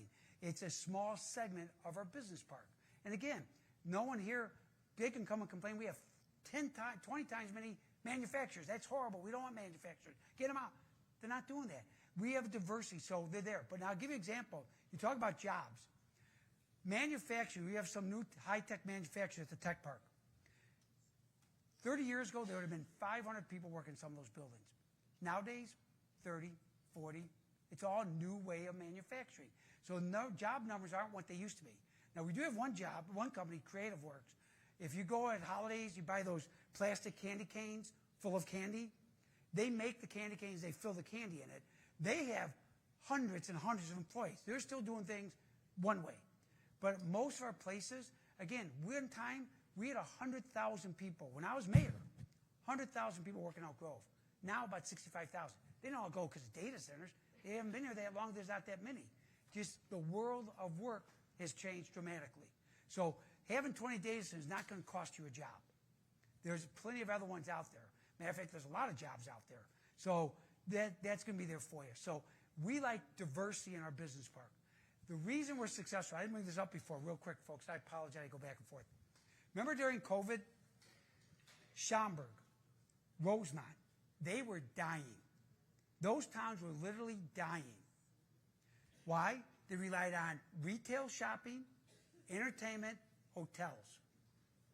I had lunch one day with the mayor of Schaumburg, Hanover Park, Hoffman Estates, and I. And we were talking about COVID. How much money did you lose during COVID? I won't say which town. One town mayor says 20 million. Another mayor said 14 million. I didn't say a word. He goes, Craig, what's going on? I said, we made 28 million. Why? Because we have such diversity in our business park. Mayor Larson, before he passed away, God bless him, Mayor of Schaumburg for a long time, good friend. He said, Craig, most mayors are jealous of Schaumburg. We have Woodfield Mall, streets of Woodfield, all that. He goes, I've always been jealous of you because you have a business park that's recession-proof. You have a business park that can survive anything. And COVID proved it. Because when one section of our business park was going down because of COVID, all the other parts are going up. We had a manufacturer that had made a connector for ventilators. He went from 1 shift to 3 shifts overnight. He made money like he never made before because he had something that was needed. Now, his neighbor may have gone down some because his business wasn't needed during COVID. So what I'm saying is we've got such unique business park. I want that. We are strong and still strong to this day because we have diversity. We're not one business alone. Those towns, they found out the hard way what it's like to only rely on one type of business. And so we're going to stick to our game plan. It works. So, but thank you for your question. You're a Boilermaker? Yes, I am. Hey, thank you. Anything? You good? Yeah, I just closing notes is like, I do understand that, and I understand that you want to have it be diverse. I would just, my own personal thing is that I would still prefer places that would provide more engineering or just jobs in general. Again, it's been unfortunately a little hard to find jobs the last couple of years, but. Yeah. Well, I've spent the last 2 summers being a lifeguard, and the 2 before that I spent at internship, so. Hey, first off, thank you. I like seeing young people stay in Elk Grove. Thank you that you want to stay in your town. Tell you how unique Elk Grove is. I graduated Elk Grove High School in 1978. Biggest class ever, 624 of us. Last statistic from Alumni Association, 200 of us still live in Elk Grove. That's uniqueness of Elk Grove. So I'm glad that you want to stay if possible. Hopefully the job will come up for you. Don't give up hope. Keep looking. Okay, thank you. Thank you. Yes, ma'am. Okay. Folks, we're good. Go ahead, ma'am. Hello, I'm Renee Schreiner, and I live in Talbot's Mill. Thank you. 2 items came into my mailbox on the same day, and one was our information sheet on the data centers, and the other one was the notice about our backup well water. So I did a little bit of research, and I'm really wondering, Mayor and Board, if we're well aware of what the water discharge impact is. There's no discharge. Of the data centers. There's no discharge. Not from this closed loop cycle system. And hang on. Hang on. They don't discharge it on a daily basis or anything like that. If the water's discharged, it's ionized water. You can drink ionized water. That's it. Now, she brought up a good thing about the well. If you remember, Elk Grove used to be on well water. We were on that for a long time. Then in 85, we went on Lake Michigan water. We kept our old wells. We kept them to help with pressure, pressurization, all that. The well in question was one that has not been touched or used 41 years, Matt? 41 years. That water's never been touched, never been used. And when they went in to test it, they found it. And they said, well, it exceeds the numbers. If you want to use it, you have to put on equipment to clean up the issues. We don't use it for drinking. It's used for pressurization. So that's why, and it says in that letter, it says right on there, for 41 years, no one's ever drank that water since we went to Lake Michigan water. So that's why but again, like I said before, we're very open and honest. We tell people everything. We put that out. Now, they told us we didn't have to put it out. Am I right, Matt? Yeah, they told us we didn't have to put it out. We put it out because we want people to know what's going on. But yeah, no one's at risk that hasn't been touched and won't be touched. It's used for pressurization because Lake Michigan waters give us the same pressure that wells do, and that's why we put the new well we built over by Oakton. You see, it says Makers Wanted on it. They're strictly for pressurization, and it's a better location to help us water. we'll never drink the water in there. Go ahead. Hey, folks, she will. Folks, we're fine. We're fine. So does that help you? Yeah, that was very helpful. Thank you. Thank you. I would really be much more assured if I knew that the discharge water, whatever discharge waters were coming from data centers, was monitored. We will check. I will make sure, before you go, if you don't mind going over by Matt there, we'll take your address.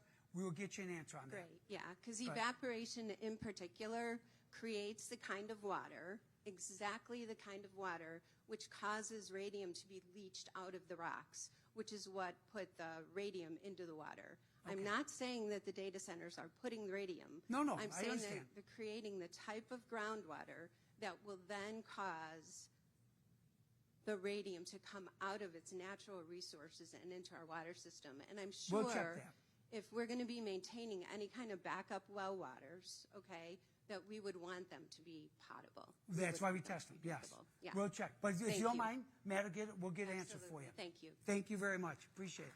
Yes, sir.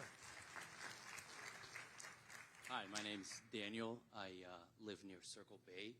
I moved here about 4 years ago, and I'm raising 2 small kids, and I've got another on the way. Well, welcome. I- Kid, if you don't mind asking, where'd you move from? I grew up in Niles. Oh, okay. Yeah, so, I plan on staying in this town, and, I've got some concerns. One concern is that there's no cap on how many of these data centers are going to be allowed. And once we Hang on, start... hang on. Let me ask you, that's a good Yeah. question. A lot of people have asked us that question. What's the cap, Mayor? What's the cap? We don't have a cap on how many manufacturers we have. We don't have a cap on how many circuit board makers we have. We don't have a cap on how many restaurants we have, which we wish we had more. We don't have a cap on anything. But the market dictates the cap. There's only so many that can come, so many can work, so many can make operational. So again, we never want to put a hard, fast number. We might say 30, but then we say, we don't want that many. Well, you said 30, you got to do. We let our experience over the years help us decide what makes sense and works that way. Again, we want to be flexible, be able to do what's right for this community. Go Yes, but, once these start rolling in and we're incentivizing them, this is 40% of new investment in the United States. And if you push all these businesses out and, we're talking about the future, the way things are changing, there's already plans to move these things to the moon. I know it sounds crazy, but SpaceX, Amazon, they're already gearing up to start building data centers on the moon. You're going to push local businesses out. Could you imagine on the moon? And then what are we left with? We're Right, going can you to be imagine on left the with, moon? a shell of a town. How long would it take Netflix to get you a movie at that point if they're on the moon? Yeah, compared- but that's, No. this I is, know, again, I know. these new data centers are AI processing centers. And this is not old data storage. This is a totally different thing. You mentioned a $10 billion investment. That's not, this is a lot of this is being used by the military, defense contractors, and I worry about safety, You mentioned how secure they are and how crazy they are about being secret. There's a reason for that. And I worry about safety. These are military targets at the end of the day. They've already been targeting these in Iran, all this, and we've already got O'Hare, so there's concerns for that. So I worry about that, and what measures are going to be taken to protect these, essentially military assets. I just don't think we've completely thought far enough down the road about what this is going to invite into Elk Grove Village. And it might be worthy to take a pause and see how these 20 or so work before we just open the floodgates and allow all these people into the town, because we're attracted, it is attractive, the money, the added property tax, but, it's not like we're getting our property taxes aren't going down.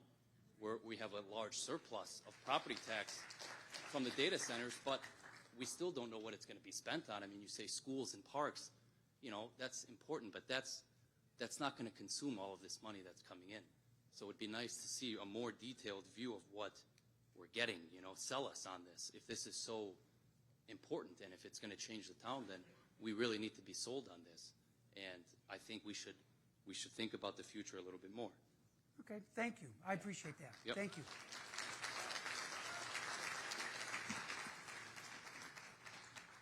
Hi, my name is Nurali.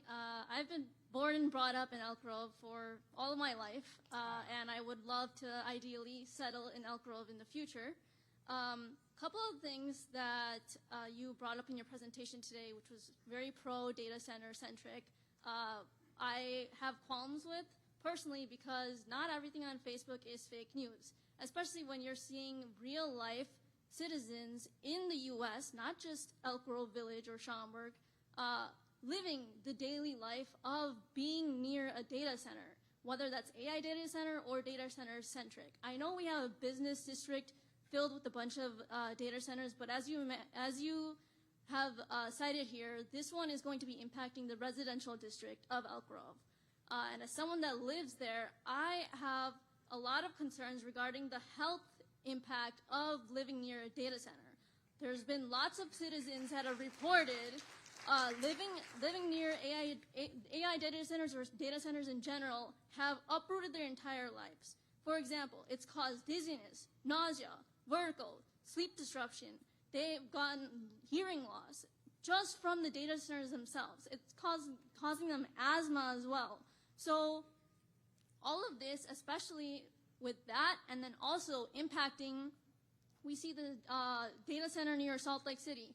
We have people in the Senate saying how bad the data centers have impacted their own health. Their water quality has diminished. There's sediment remnants in that. So what guarantee can you tell me that our water quality that's feeding the children of Elk Grove will stay the same? Okay. Well, right now, I say they're on closed loop system, but what I do want from you, brought up a good point. Can you give me those studies that show that data centers have Business Insider, CNBC. So CNBC had a study done? Yes. Okay, we'll have our staff look up that. Thank you. Also, additional, I have a four-part question here. So, sorry. So, additionally, you mentioned that there's a big pro about ComEd over here, but I also just searched, and ComEd actually has an article today, as of May 20, 2026, listed that says ComEd rates are going up again this summer, and rising demand is largely to blame. And within the article, it says it's because of the power grid, mainly because of the data center. So what guarantee can you tell us that our bills for electricity won't go up? And like I said earlier, we support the state's efforts to get control on the cost of electricity. We're behind that. We're not against it. But again, we don't control that. The state controls it. Remember, the only good news is whatever they charge us, they charge everybody else. We all pay the same rates. The advantage we have is we get the benefits out of it. People in Schaumburg pay more rates because the data centers don't get any benefits out of it. So that's not bad. They're going to be there. If they're going to be there, I'd rather get the benefits than the detriment. So thank you. But we want the state to do the job. Yes. Okay.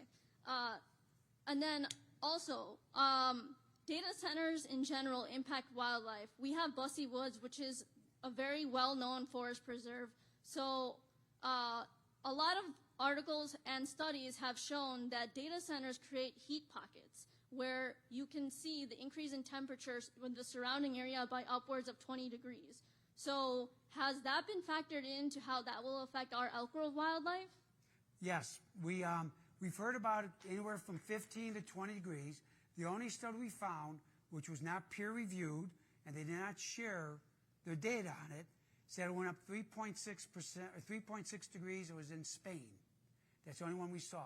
But they won't give us results of that. Now remember this. What they did on that study, we checked into it, was they took a greenfield site. That means there's a piece of green land, whether it's a field, a forest, whatever. They had the temperature measurement then. Then after they built the data center, they checked the temperature comparison. And they checked it over 20 years. During that 20 years, temperature rose naturally by about 1.2 degrees. The other part's what they call urban effect. If you watch the news this summer, Chicago has what they call every night in the summer the urban effect. That's because with concrete, cars, houses, buildings, it's a warmer effect than if you get out in the suburbs where they have more grass and trees. So that study was done exactly that. So I guarantee if we take a greenfield site, put a data center in Elk Grove, it's going to be warmer than it is before. But that's the same thing if I put a factory there or a manufacturing plant there. It's going to be warmer than before because you took green grass and put concrete and asphalt. So far, we've not seen a true study to show what that is, but if you have one, we'd love to see it. So we'd like to see it, and we don't want anything happen to our critters either. Definitely. Coyotes maybe, but not most critters. Definitely. You also mentioned multiple times that there was no public dissent around said data centers that were being built. But I mean, I can guarantee you a lot of people in my own village or my own neighborhood probably never got notified of this. So, similar to the person who went before me, my question around here is, there was a very well-known reporter that reported on how Stream Data Centers kicked out the people of the Rapolo subdivision. They paid those people $1 million each to get out and get lost. So now that this is coming into the residential area, what's the guarantee that that also doesn't happen? Well, I can tell you this. The Stream Data, or the Rapolo subdivision people think we're a god. Their homes were worth anywhere from $250,000 to $300,000. They have been trying to sell for decades. But I told them every year I'd have 4 or 5 developers come in and say, Mayor, we want to develop Rapolo subdivision. I said, you can develop it as long as you buy them all. I don't want you buying 20 homes and leaving 5 sit there like an island. So the first one was going to be a logistical trucking company, which fits the industrial park, and they were only going to pay them about $300 to $350 each. I told the trucking company that's not right. Pay them a fair price. They offered them $450 each. The trucking company declined. A data center came by and said, we're going to pay you $1 million a home. Those people to this day send me Christmas cards thanking me for what happened. I will tell you right now, if a data center comes to me tomorrow and offers me $1 million for my home, I'm selling it. It's gone. So I'm just saying this. That subdivision was surrounded by the biggest business park in North America. It was an island. It started before the industrial park took off. So it made some sense back in the 50s. It didn't make sense today. Every one of those homeowners to this day thanks us profusely for having that happen to them. So there's no upset with that. It's also, homes have value to them. It's not just the financial value. There's also the emotional value of being in your childhood I home. talked to those homeowners 1,000 times. The emotional value is for that $1 million, not for that home. Trust me. Not one person was upset in that whole subdivision. Right, but they were thankful. But coming in from, this is just, it's infiltrating one specific area, right? What is the incentive as an Elk Grove resident to continue to stay in Elk Grove? Because as you had mentioned, if it's one data center that starts infiltrating the residential area, what's the guarantee that, I'll just go and buy up Glen Trail, give everyone $1 million? We don't see that happening. I never say 20 years from now, when I'm long gone, what's going to happen, but I don't see that happening. No. Okay. I explained what happened on this one. I told you how that came about, and people knew it. So if you don't mind, ma'am, there's a lot of people. Thank you, though. And I hope you stay in Elk Grove. Thank you. Thank you. Okay, thank you. Thank you. I just have one more question. No, ma'am. Yes. You want to be fair. Yeah. Yeah, come on. Thank you, ma'am. Thank you. Thank you. Go ahead, sir. Sir, come on up. Thank you, ma'am. Hi, You want to turn it up? Move the mic. There you go. Thank you. I'm Dana Crelly from Oklahoma Way, which is right behind By the where data this center, thing's right. going. So my questions are about not having the scenario that's occurred in Memphis, where XAI built the data center, I think it's called Colossus, where because the grid was not able to supply enough power, they put gas turbine generators all through the park, basically around the building, and run them 24/7, 365 to this day, causing all kinds of troubles for the people around it, as you might expect, and so on. It's in the courts and so on. Is there anything in the contract that prevents that? We have some say about where they locate, what they locate, so we do have some say in that. Let me just say this for people the problem they have over at that location is they can't get power there. Right. And they may never get power there. That's a very expensive long distance to get there. So that's why, if you notice, it hasn't happened yet. Now, were you there when we had the meetings? No. I've You been- bought after that? I've come in since Okay. then. So I would rest assured that we will make sure it's conducive to the quality of life for the neighbors there. I would not worry about that. So just thinking one level down, contractually, is the other entity in the contract WGN? WGN? Right? They own the property. There's a contract between the village and... Is that it's a RFP, Matt? Is that an RFP? Annexation agreement. It's an annexation agreement. So they annexed into the village. To annex in, they had to do it. It's too big a piece. We couldn't force them. So they voluntarily came to the village, and the deal was, if they came to the village, we would allow them to build a data center. But we do have some parameters of what, where, how. So we have some protections, I yes. think that sounds like you did a great job on that. Well, thank you. But is it going to be WGN long term? That is the other entity in this, or are you going to sublet it into? No, they're going to sell. WGN is going to sell it. So What is they it? What do they call them? Netscar? Netscar. They're the owners of it. No, they want to sell. They don't want to lease it. They want to sell all the land. So in terms of contractual requirements restricting what they can do, the contract, you'd sign a contract now that will hold? I guarantee you, sir, you will be not disappointed with the protections and the quality you'll get if it happens. From what you said earlier, I understand backup, no problem. But the issue is if they don't have enough power, steady state for all the... We are it's not running excited about the constantly. thought of gas generators running, so I'll tell you that.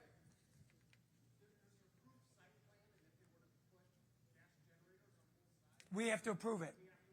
That's what I'm saying. Don't worry. And do I have your promise you're not going to approve it? Well, now I'm going to... Here's what I promise. Like ever? No. Like ever? I want it. I would like it. My request to you Right. is to put Well, it in let the me answer- contract that it can never Let me happen. answer your question. Here's why I would never say never. What happens in 15 years from now, we find out that electric is too noisy, too problemsome. They come out with new generation, whether it's gas or twinkle dust, whatever, it's better. We want that. We've got that flexibility. So as Matt just said, they're going to redo it all. We have the flex. So if gas is what it is now, we wouldn't let it happen. But 5 years, 10 years from now, they might come back and say, hey, we got the new thing. We've built 5,000 of them. There's no noise. You might say, Mayor, we want that. So all I can tell you is we have final say. We will make sure. Remember, we included all those residents from the very beginning. We didn't have to, but we did it because we want to work with the community. We don't want to work against it. And that's why we did it. So I'm telling you, we will not let you down if something comes. It may not still come, but if it comes, we've got enough say. And I'll tell you what we'll do. I'll make you this promise. Before anything happens, we will show all those residents exactly what they're going to build. What kind of generation power, how it's done, size. You'll have a chance to hear it, see it, and talk to us before we even ever approve it. Fair enough? Yeah, as long as I also have the right to veto it. You do. All of your neighbors have a right to express your views. Elections work too slow, right? Yeah. It's got to be that this is just not allowed. And that's why we did what we did. We included you. It looks like everything you've done so far is really good. Thank you. But the devil's in the details now because it's not built yet, right? So And now that's why we have say. That's why we have final say. You have nothing to worry about. We will include all of you, not just you. You can't be by yourself. We'll include all your neighbors to have final say. Yes. Final thing, in the spirit of transparency, is it okay if I come to the town hall and read the contracts for myself? That's public. Yeah, that's public.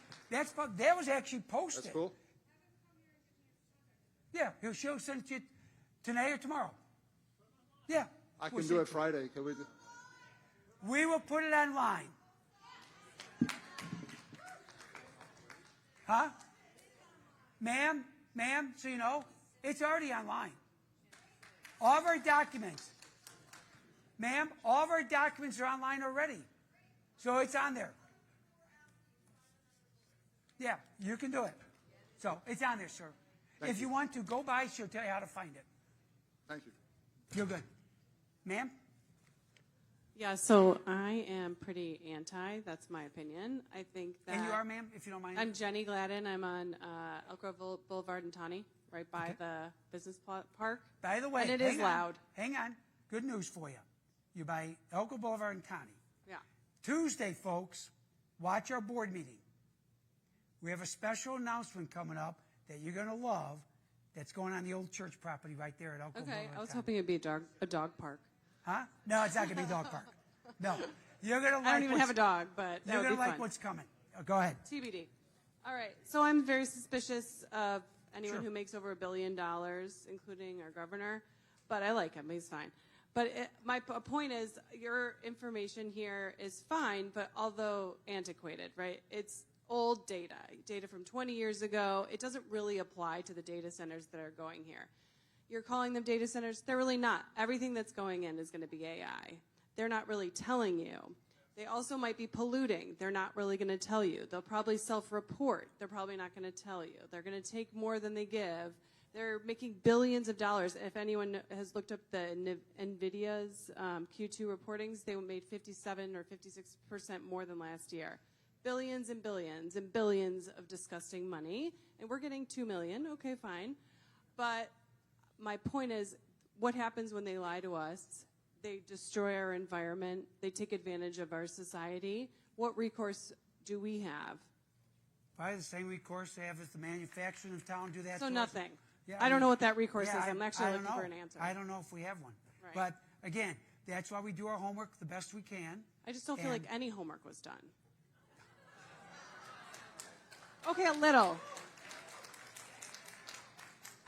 I have a lot of anecdotal information about you talking to thousands of people when you do these things, but I really think that we need to be a part of these decisions because they're not to be trusted. So if you make a decision without us, can we recall you like other places are doing? You can. Those are all my questions. Thank you. Illinois does not recall, but there are elections that come up, and I'm more than happy, ma'am. Thank you. Sir? Hi.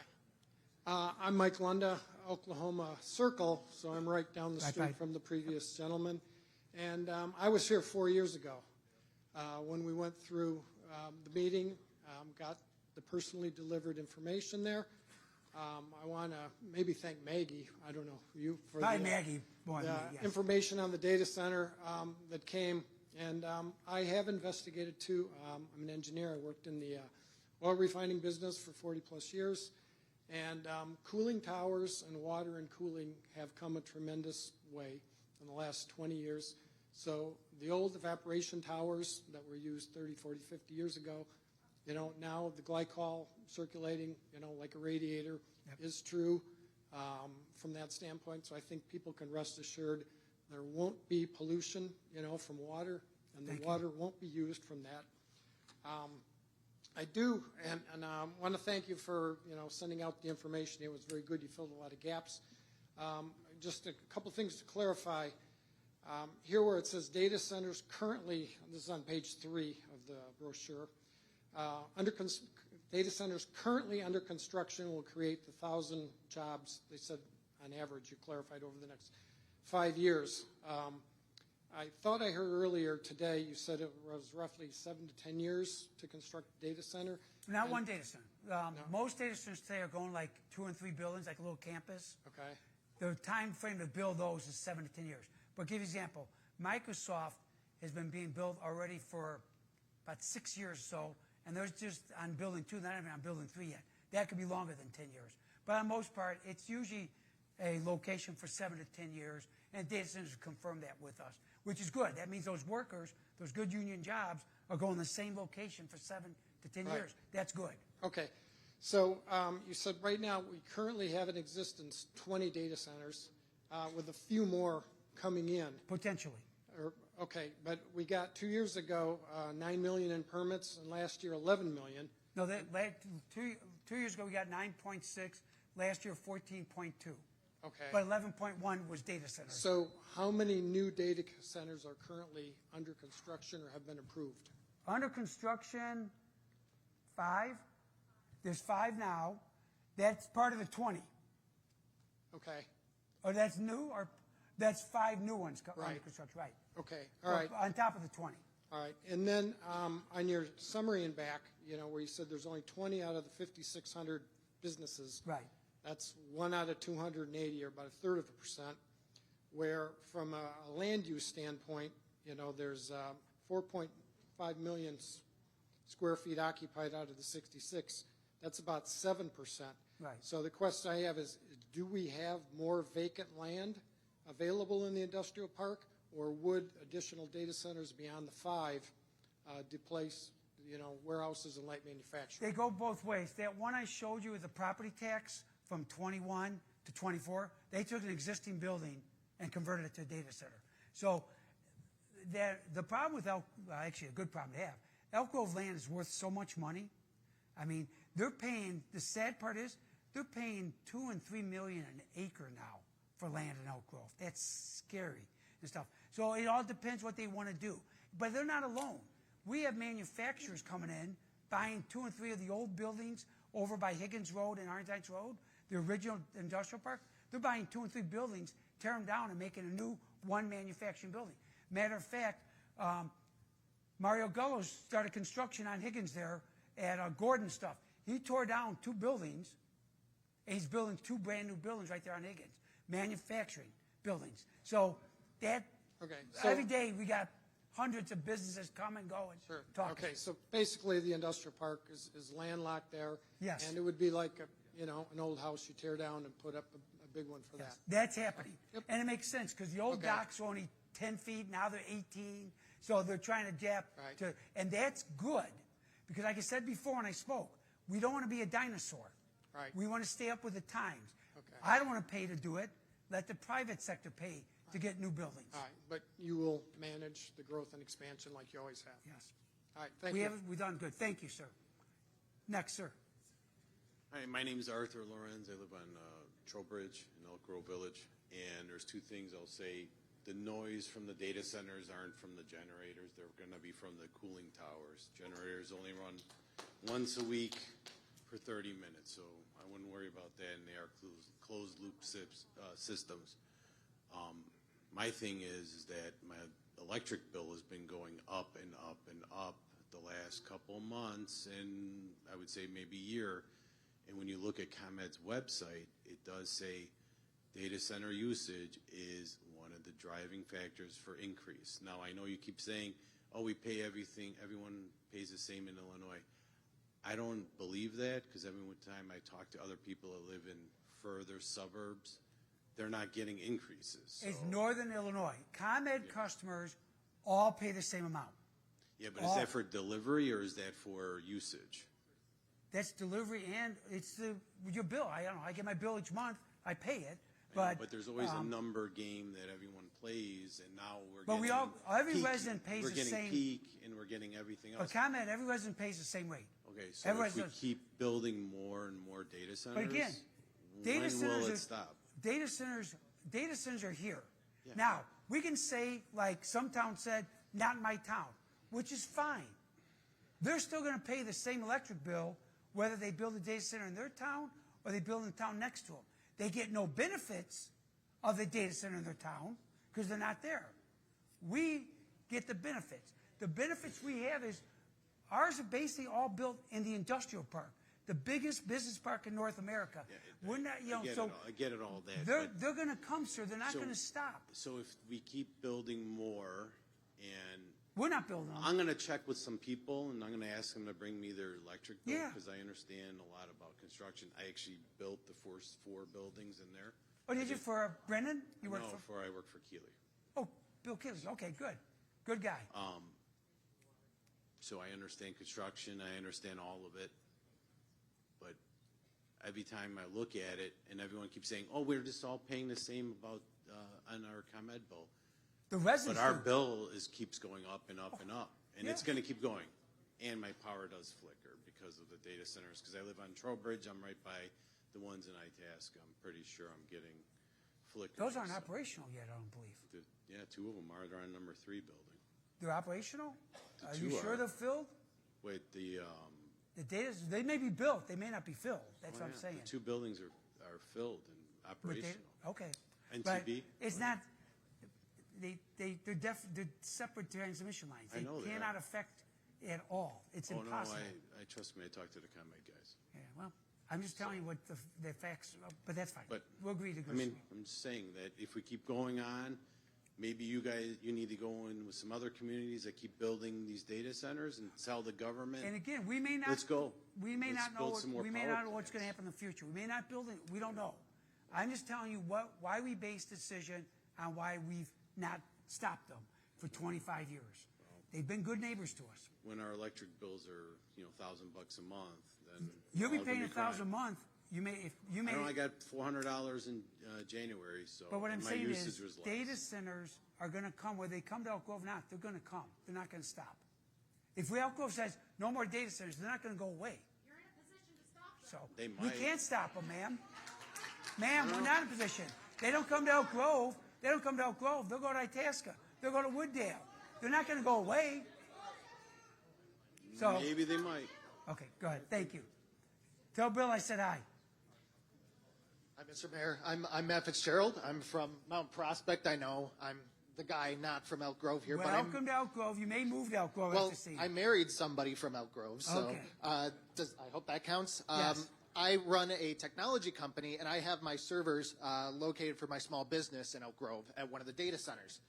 I think that data centers personally are great for the future and the technology that will further solidify not only Elk Grove, but the Chicagoland area as a whole as being a technological hub for years to come. However, I've gotten a notice mentioning that providers are starting to raise their rates. They sent me an email saying they were going to raise the rate 30% basically overnight.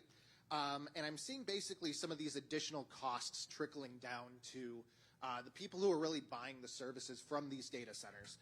I know this is a specific business and that you don't know the intricacies of all that, but do you feel as though the data center market's going to be applying the standard rules of supply and demand, where data center prices will start to get lower as more capacity is increased? And do you feel as though there are any additional governmental regulations that you foresee coming that will affect pricing? That's out of my range. I'm not sure what government will do to control what data center charge. That's out of that's a state thing. As far as by the business acumen, right, supply and demand. So the more supply there are, usually the cheaper the cost is. But I can't. I don't know that, to be honest. Okay. I'm being honest. And do you feel as though there'd be any regulation that either you or somebody in the state would propose that would either affect the availability or pricing of, or capacity for that matter, of data centers? Again, that's out of our range. Okay. That'd be higher ups would decide that, federal government or state. Understood. Thank you. And welcome. Thank you. I'm glad you married an Elk Grove girl. Thank you. Hi, I'm Julie Mortensen. I'm a resident of Elk Grove Village for 53. You know me. Yes, I do. Julie. I have a question for you. You have this big event here. Why isn't this done every month? Why aren't you informing us every month? I go to the board meetings, and it's like everything is, we'll take it under advisement. Nobody discusses anything. We never hear anything about what's going on. I had to do Google searches to find out how many data centers are here in Elk Grove, how many diesel generators are with each of them, and then I did more research on fire. And I was talking to the fire chief on the way in. Are we really equipped? Are our firefighters equipped if these data centers go on fire? I mean, you've got lithium batteries. You've got, more often though, data center fires are ignited by short circuits, electrical system overload, equipment overheating, lithium-ion battery malfunction, or neglect. So are we equipped? I mean, if you look on the news, the area of the fires, they're huge. Are we equipped for that if something happens? And Chief, again, hang on. Where's the fire chief? Chief, come here. I'm not a fire chief. Now, Hank, come on up before I do it. Now, Julie, you said, where do you find answers? We sent you a newsletter You said you want to know how many? It's not the same. I want to come to a board meeting. Come to a board I meeting. want to speak. Oh, the last time I came to a board meeting, you made me wait till the end. You sent everybody in the meeting home. I want to hear what each one of these board members have to say. They don't say anything. They don't. Julie, They're every a closed-door meeting. Julie, I completely disagree with you. You're wrong, wrong, wrong. First off, you just said, I have no way to find out about data. How many go? We sent a newsletter a month ago. It said, how many data centers? No, Julie, you just said, we don't tell you. We told you how many. We told you what's going on. We told you all that. When you come to a board meeting, we answer your question. Now, the other thing is, every board meeting, trustees all talk multiple times. They give a personal report on what's going on. They talk when we have a bill come up. They go through all that. So when you say we don't do it, that's wrong. We have 4 coffees. No, I'm going to answer this because that makes me, no, Julie, now it's my turn. My turn. You speak enough at times, now it's my turn. We have 4 coffees a year that are well attended by residents, that the whole board sits there, talks and answers. 4 times a year. Most towns don't do that. We do it. Every board member's there. We have, thank you. Thank you. That isn't. Thank you. I give out my phone number, and you've called me, Julie, many times. I talk to people, and they call me, more than happy. All the trustees put out their phone numbers. You can call us anytime you want. So for you to say that we're not available, we don't explain, I'm sorry, no kids here, that's bullshit. We do, and I'm proud of what we do. And I'm not going to sit The only reason you put out that newsletter is because we held something with Sierra Club, the Cub, and the Illinois Environmental Council. Julie, that newsletter started working on back in January. So don't give yourself credit. You didn't do anything. We did it. So I don't want to hear that. The bottom line, Julie, is I'm proud of how this village is run. I'm proud of how successful it is. I'm proud of what it's doing. And you are too, because you wouldn't live here if it wasn't a great town. It is. So now, Chief, answer the question on, if you don't mind. Because that's a question. That's a valid question people ask. Is it safe? Chief? Yeah, thank you, Mayor. Hey, can we turn on the mic? Okay. Sure. The concerns you raise are valid. We are concerned for the safety of the buildings of all the businesses in town, not just the data centers. But as you know, we've had them here for 20 years. We don't have any incidents to date related to the data centers. So we have not had any emergency responses for any of the incidents that you're talking about. Are we concerned about electrical shortages? Yes, in a data center as much as anywhere else. Lithium-ion batteries, you mentioned those. Very difficult fire challenge for the fire service. Yes, they are in the data centers, but we're more concerned about the lithium-ion batteries that are in residential homes and in multifamily dwellings. If you look at the New York City Fire Department, there have been several fatalities associated with lithium-ion batteries, people charging scooters in their apartments. That's where the problems are happening. The data centers are constructed. Our code enforcement engineers, we have master code officials here in the community. The data centers are designed to protect the property that's there. There's also very few people there. So if we have a fire in a data center, I am confident that we can handle an electric fire. You talk about the electric, you talk about some of the diesel fuel fires. Yes, I'm confident with that. A lithium-ion battery fire is extremely difficult, if not impossible, to extinguish. But the buildings are isolated. The batteries are isolated in those buildings. There's protection built into the building itself. And in the worst-case scenario, we are not very concerned at all about a fire spreading beyond a data center facility because they're so well constructed on the inside. We've toured the buildings as they're under construction. We see how they're laid out. We see how they're compartmentalized. And those items that you're talking about are contained in a compartment. So, yes, I am comfortable with our ability to handle those incidents. You're welcome. And now you see, thanks, Chief. Now you see I'm so proud of our staff. Was that a hell of an answer? That's right. Chief, thank you. Yes. Yes, ma'am.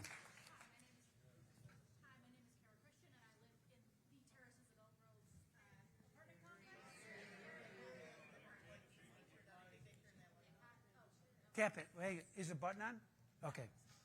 Hang on. Let's see if we can fix it. I'm not a... I think they turned it off when they turned that one on.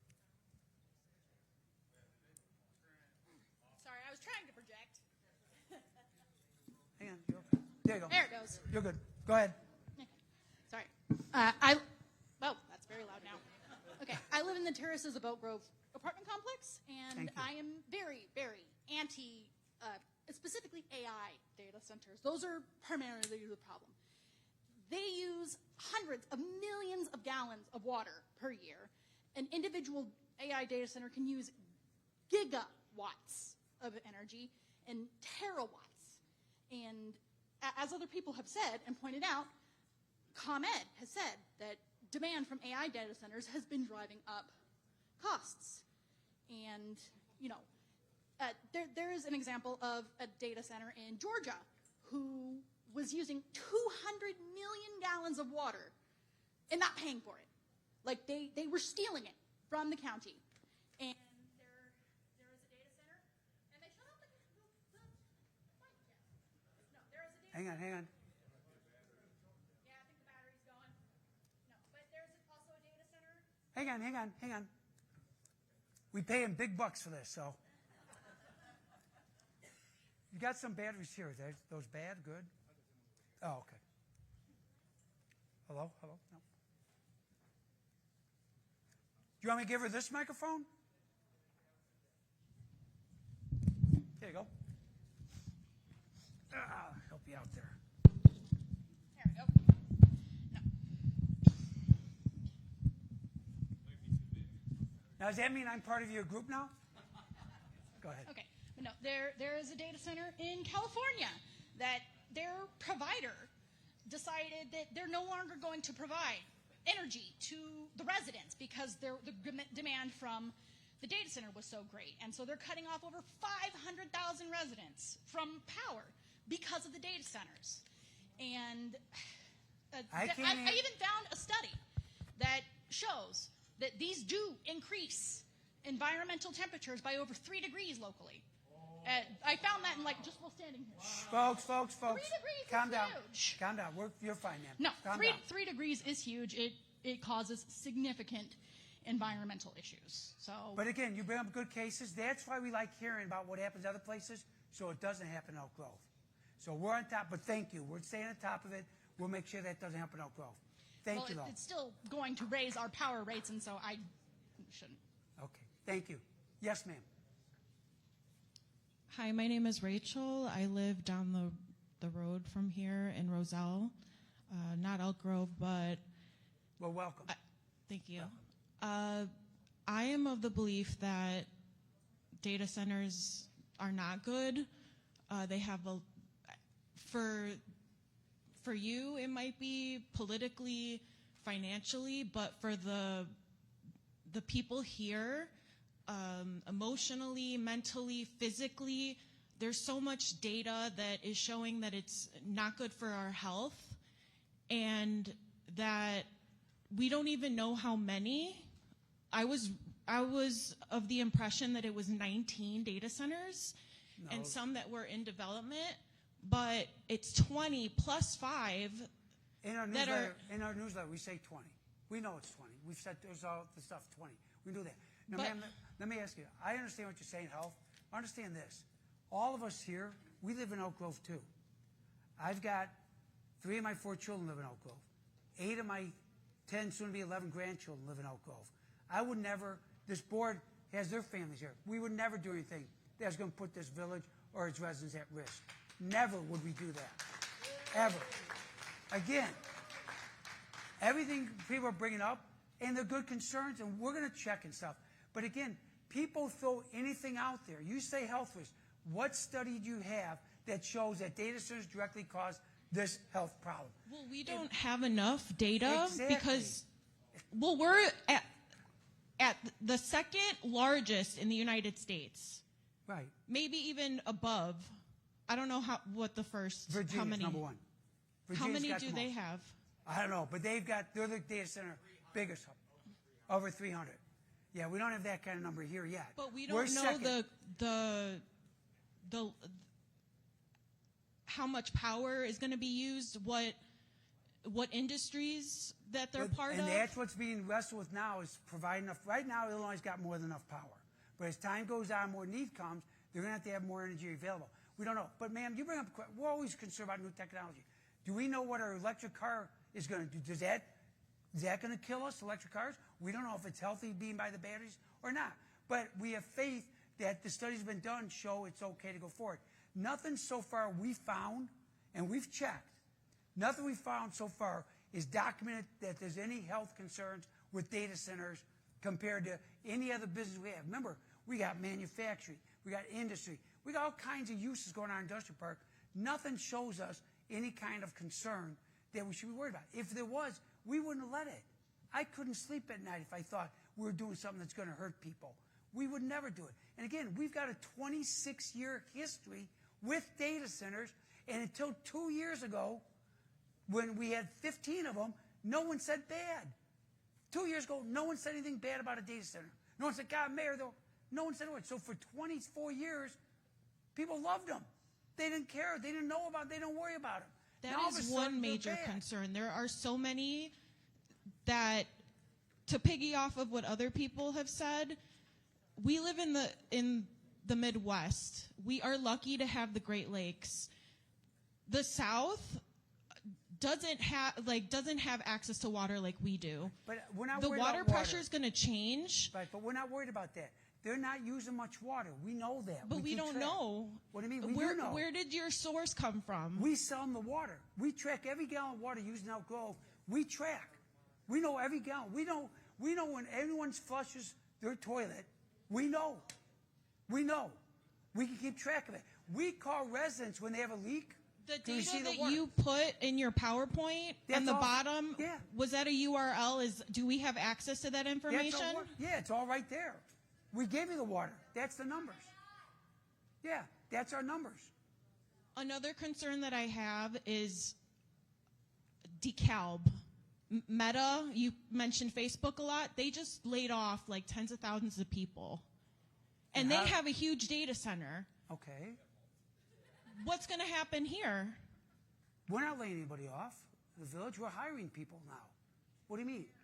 You're going to be making data centers, and what the other gentleman said is that it would be more beneficial to make industry like manufacturing jobs. We do have manufacturing. We're the second biggest manufacturer in the state after Chicago. Data center is technology. People are worried about AI taking over. And I understand that. I respect that. But right now, AI is not, we don't have an AI campus, we don't have an AI thing going. Could they have some AI components? Yes. But that's not built, designed for all that. But again, that's a different story. That's not us. We handle what we have now. And like I said, what happens other places could be happening. I just told you about Elk Grove. All I control is Elk Grove. I don't control other towns or states. I think you're making a mistake, and I think that there needs to be more information so that people can look at it and know what's going on. Because I wasn't aware, and I like to think that I keep up with everything. Well, you don't live in Elk Grove, so you wouldn't have gotten our newsletter. But I'm down the road. Yeah, but you don't get our newsletter and stuff like that. No offense. I worry about Elk Grove residents. That's my job. You got a good mayor in Roselle. He's a good guy. Talk to him if you got concerns. He's your mayor. I would talk to him. You can reach out. I've talked to him many times. Tell your mayor you're concerned. We'll talk if he's got some issues. We're glad to do that. Thank you. Thank you. Now, I'm going to be nice, but you got other people that have not talked yet. So if you don't, I'll give you, you had one question left. I'll let you ask the one question. Fair enough? Yeah, that's all Okay, go ahead. All right. All right. So I'm sure that you're aware that the town of Naperville voted and agreed to stop building data centers in their residential area. But on the flip side, the town of Joliet, despite public dissent, steamrolled their citizens and went through with building the data center anyways. Okay. So my question to you is, as Elk Grove Village residents, do we truly have a final say in if this data center gets built, or is it already decided at the board level? Are you talking about the one at WGN property? The one, yeah, that's up for construction, right? Or No, it's that not you're up for talking construction. about right now. Yeah. It's WGN. Well, no, we talked about all the data centers, but yeah, nothing's happening right now with it. That's your question. He answered. Sit down. No. Ma'am, sir, go ahead. Ma'am, thank you. I apologize for that, ma'am. Yes, ma'am. So my name is Mary Egan. I live on Ridge Ave. I just moved here. I'm hoping to start a family here. However, given all of the information that has come out that was unknown to me, and I, similar to other participants, like to stay up to date. I work in technology, in particular hardware. I deal with servers, network, circuits, all of that. That is my bread and butter. That is what I do. I have extreme concerns with the amount of lack of transparency of what is coming down the pipe and the transparency involved in the decision-making process of what's coming in. Because I encounter this on my day-to-day of they'll say one thing, once they have the ability, they have the contract, they have the land, they can pivot to something else. With the information coming out about the closed cooling systems not being as good as advertised, they are finding out that coolant runoff is contaminating groundwater, is contaminating soil. What is the environmental impact studies and the routine maintenance of that and routine testing of that for this area around those data centers? We have no testing around them. Why Just not? like we don't test, we got 5,600 million. We don't test around any of our businesses. That's not our responsibility. You are the government. That's the Illinois, we're local government. There's Yes. the Illinois EPA that's responsible for that, not us. Do you have them come in? The to do EPA that? does, they check things all the time. They have their own Do they schedule. come all in things. for these? I have no clue. They've never reported anything to us, any problems, so we don't know. Could that be something that we could ask of the board, of the government in our town to consistently test for that? Because here's the thing, you keep talking about the older style data centers. Yes, 100%. They have existed for as long as we had mass computing. That has been a thing. The problem is they have cheapened the process, they have changed the chips, they have changed how the functioning, the circuitry, the network, and the power gets drawn with these new modern ones. They are not like the old ones. They are much more robust, they eat more, they are less efficient, and they're more damaging to the environment. So, Do you have studies, ma'am, that you can yes, show? University of Chicago, we have EPA Clean Water Violation Acts with the one in Virginia, there's the one in California. Could you forward that to us so we can review Absolutely. it? Thank you. You can also I find appreciate in the sustainability newsletter and dialogue that's on University of Chicago in their environmental studies area. We'll be glad to look at that. And that's all been peer reviewed and Yep. and they give the data? Yep. That's what we want. Thank you. Yeah. That we will look at. My second question related to that is, what environmental information do you pull that are required for those coming in seeking that property to ensure and guarantee that they are not going to be a problem in that? What are the parameters and the benchmarks that they have to meet? Well, they have to meet state statutes as far as EPA requirements, all the rest. That's any other business. Any business coming out Grove has to follow state statute and comes to But what environmental are they protection. using to prove that they will promise to do that? Because as we are seeing EPA violations come in, as EPA restrictions get rolled back, they get lessened, they get deregulated, it is now leading to problems, massive that problems. I can't answer what they do. All I know is, for example, the generators are now Tier 4, which Mhm. is required. It's required, Tier 4 generators. So we follow the state and feds do that. That's outside our purview. While they I do understand that, Pardon? while I understand that, those are actively being deregulated and Well, becoming more I harmful. So can't what level change of it. excellence are you going to maintain should those fall down? We have to follow the state and federal laws, man. That's our job. We can't set EPA laws. The state and feds do that, and we let them do their job. Just like we do local laws about restrictions where they can go, heights, that we control. But they control EPA, feds and state. We let them do their job. County too, I believe, right, Matt? County too. The county laws too. So we follow them all. They have to follow them, no question. Okay. As we So- have found out, they do not, though. Well, they do not. They'll get in trouble, no question. I That's agree. not happening. Well, I can't dictate other governments. I can only control ours. Okay. Okay? Thank you. But thank you very much for the information. Yes, ma'am. Hi, my name is Bela Shah, and forever I am a resident of Elk Grove Village ever since I am here in America. Welcome. That's First great. and foremost, I really appreciate your services to Thank the you. village, and I hope that my question goes to you. Okay. Why this data center in residential area? Why not in industrial area? The way I know it, Elk Grove was awarded a prize for it being so much very well organized, and it has a one side industrial area and another side a residential area primarily. Why we have to welcome the data center?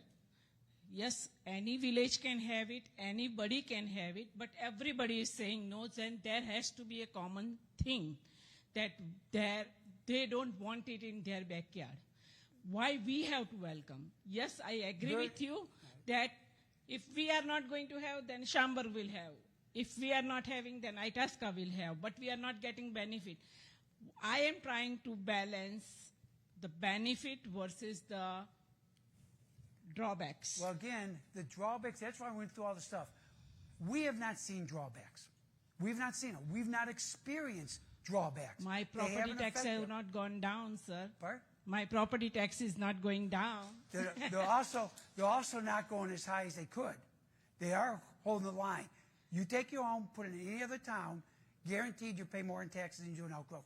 But with that said, again, we have not seen problems with it. We got 26 years. No town around us has a 26-year history of data centers. We do.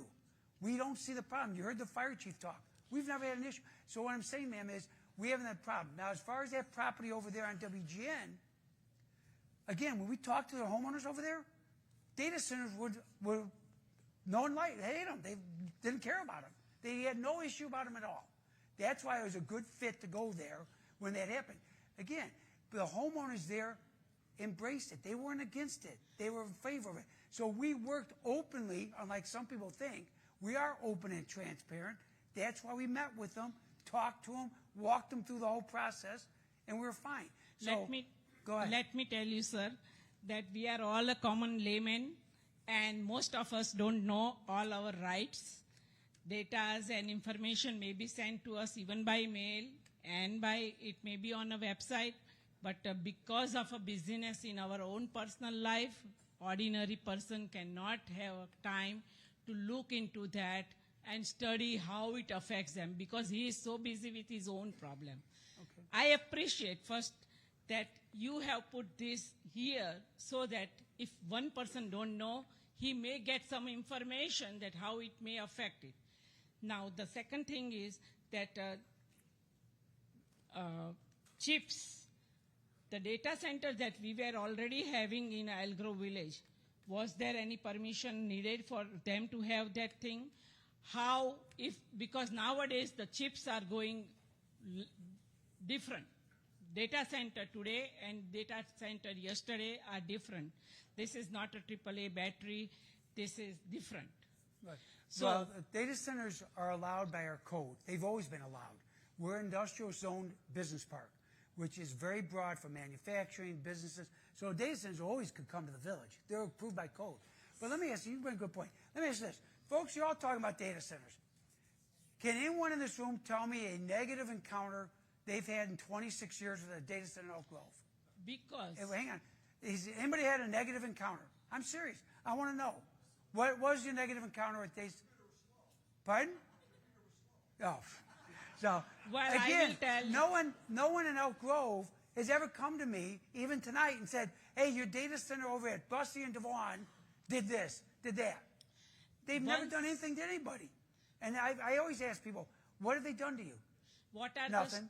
What are the standards that we are going to implement? Because nowadays the states and everybody is putting their standards. Our standards have not changed one bit. So whatever is today will be there. Yes, we're not lowering standards. Or we are abiding by the state standards.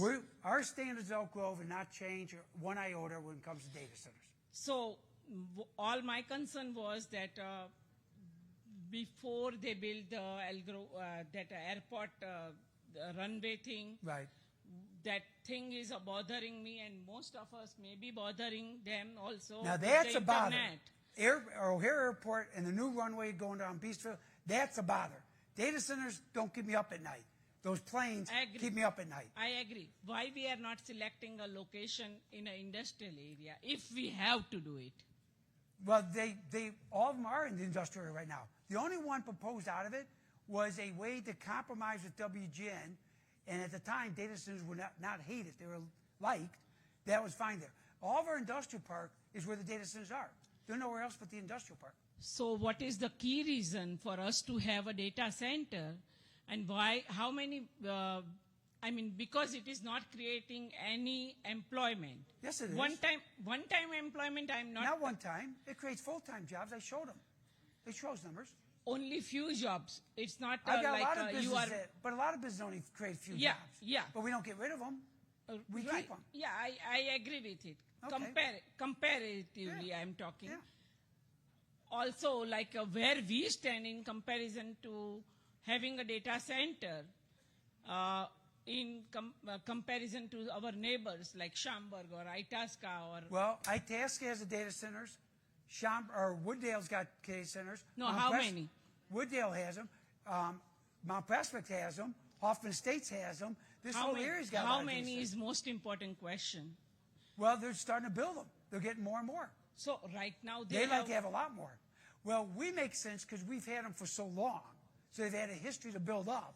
And I agree that we got have industrial park and other Right, things, we so got a bigger. we do need it. So with that said, ma'am, I want to give other people's chat. Thank you.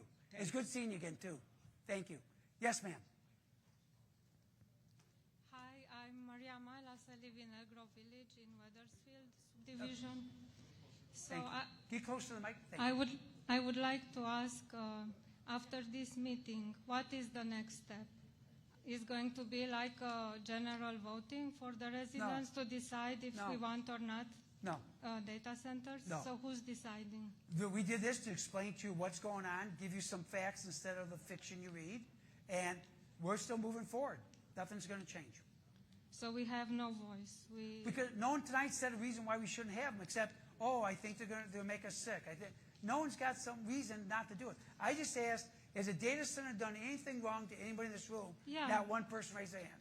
Well, I can say What have they done? What have they done? Where I work. When you work?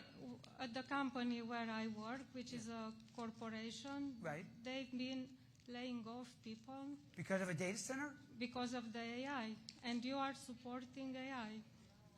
No, You are- these are data centers. But Yeah, if a person, you said you have 20 data centers. so you want me to get rid of data centers so they don't get rid of people?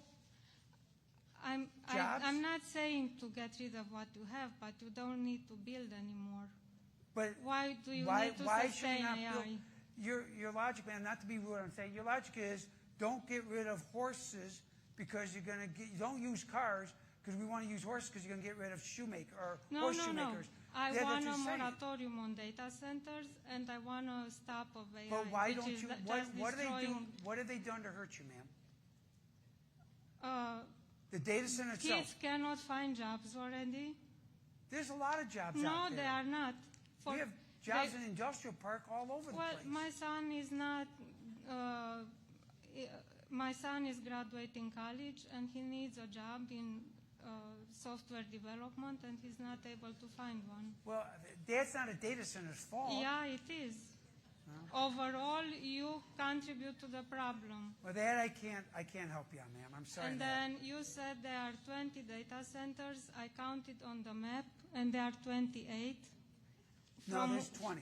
We know From where they're which at. 8 have AI capabilities, and all these big corporations are using them. We have 20 in Elk Grove. We know where they're at. We know the location. There's 20. So then the With map, 5 under what is construction. on the map is not true. I counted Right. them. No, I that's will wrong. send you. Okay, yeah, send it to us. We'd like to look at it. I Thank will you. send you. Just talk to my staff. They'll get your information. We'll connect.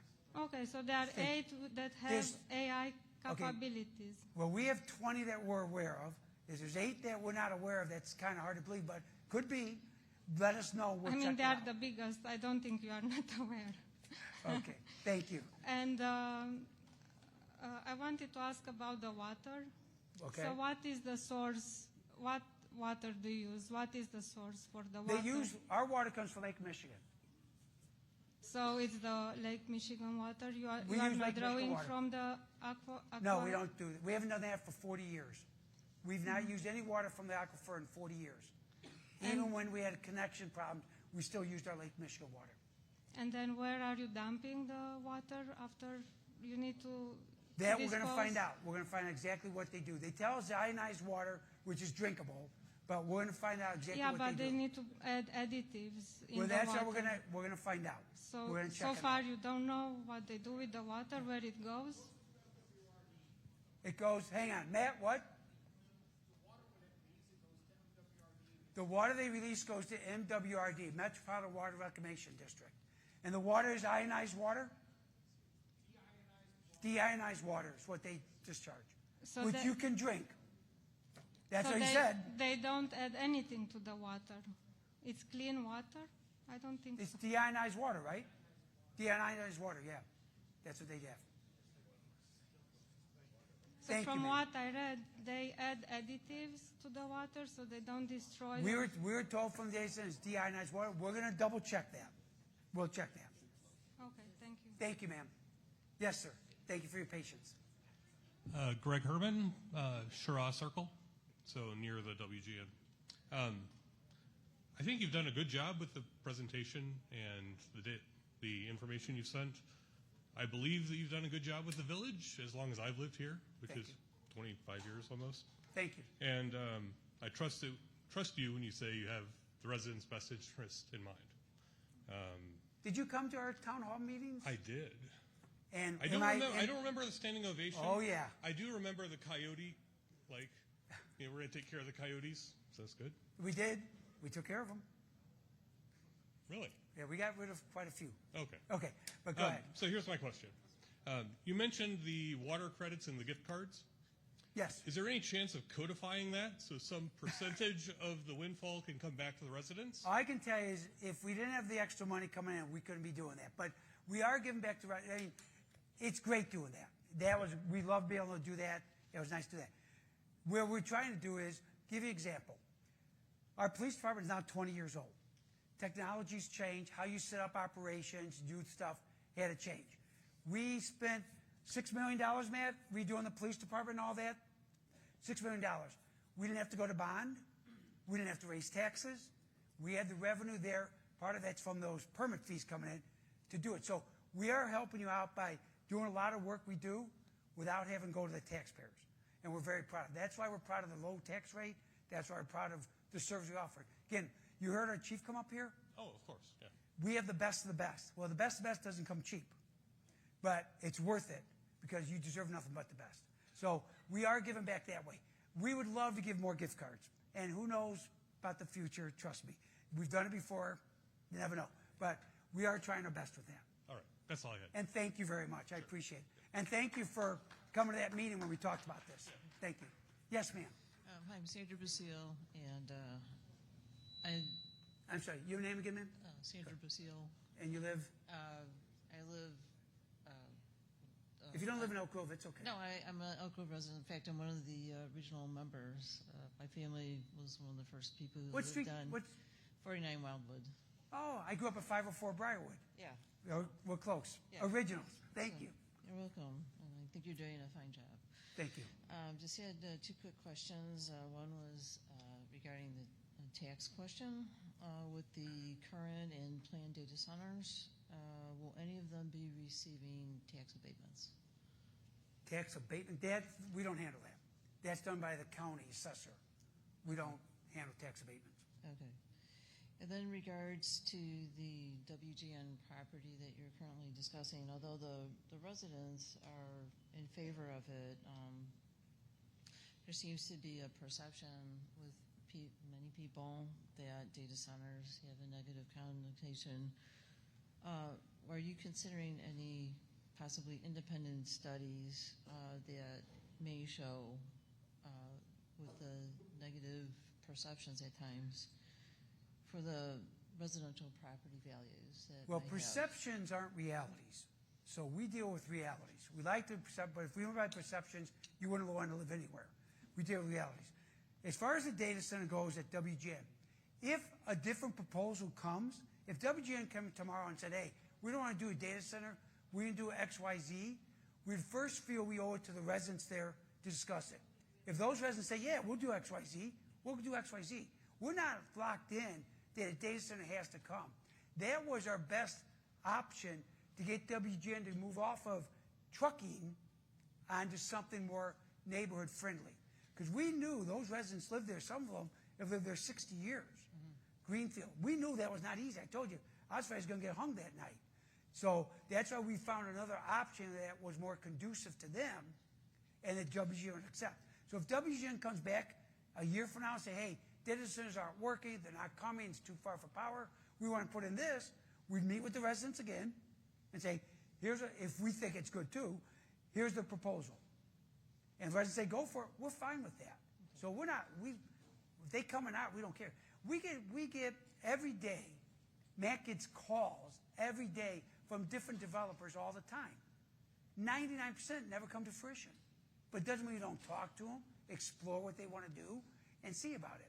So again, we're not locked in a data center. If it doesn't come there, that's fine with us. We don't go out marketing data centers. They come to us because they know we've got what they want. We got location, we got fiber optics, we got power, we have everything they need. That's where they come to us. So we're not locked into them anywhere. If they come, they come. If they don't, they don't. Just like manufacturers. Some come, some don't. We get them from Spain. We get them from Germany. We get them from all over the world. So again, we're open to whatever they bring. Okay, thank you very much. Okay. And thank you. And I'm glad we stick together as originals. Thank you. Yes, sir. Andy DePietro, Parkchester. I just want to say I appreciate the low taxes, and I appreciate the union work you've created the last 5 years. Well, thank you. I appreciate it. Thank you very much. Yes, sir. Jeff Snyder. I'm in Parkview Southwest neighborhood. Thank you. I have some information to share with you guys, and you know, Mayor Johnson, you know I was on the Industrial Commercial Revitalization Commission for 10 years, and generally supportive of data centers.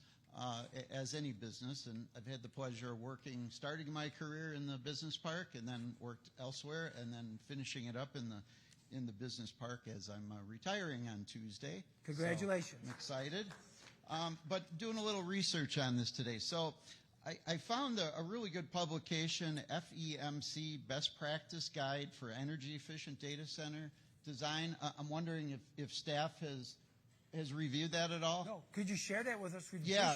You get a picture of the cover. You could just download it as a PDF. Thank you. I reviewed it a little this afternoon.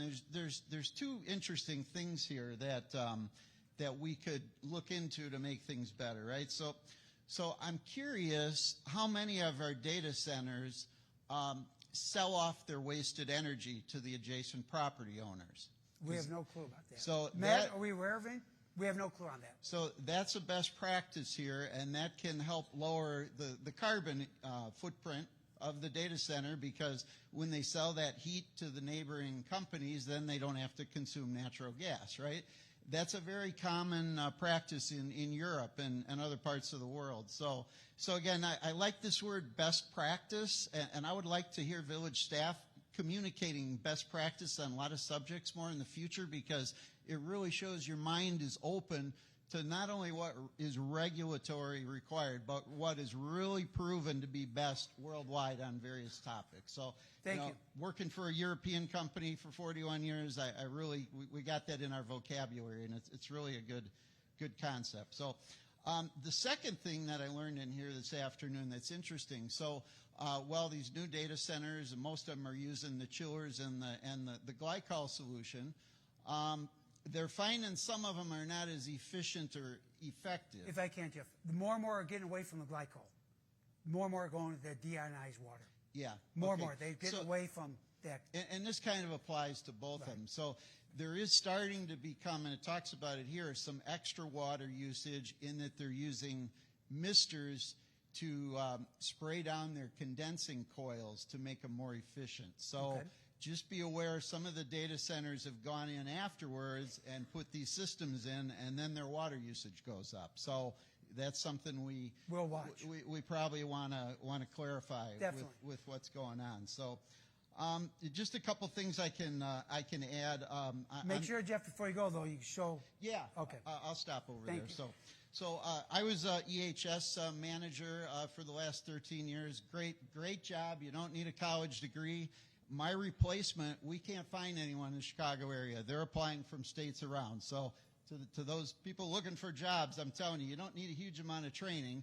I'm the guy that trains people on safety and watches our environmental. So a couple of things on the stormwater concerns were brought up. So any facility, commercial facility with just more than basic retail business that has some processes requires an Illinois stormwater permit from the Illinois EPA. So with that permit, the first year, the business has to take samples of stormwater runoff from all its outfalls. They send them to an EPA certified lab. And this process gets repeated once every 5 years.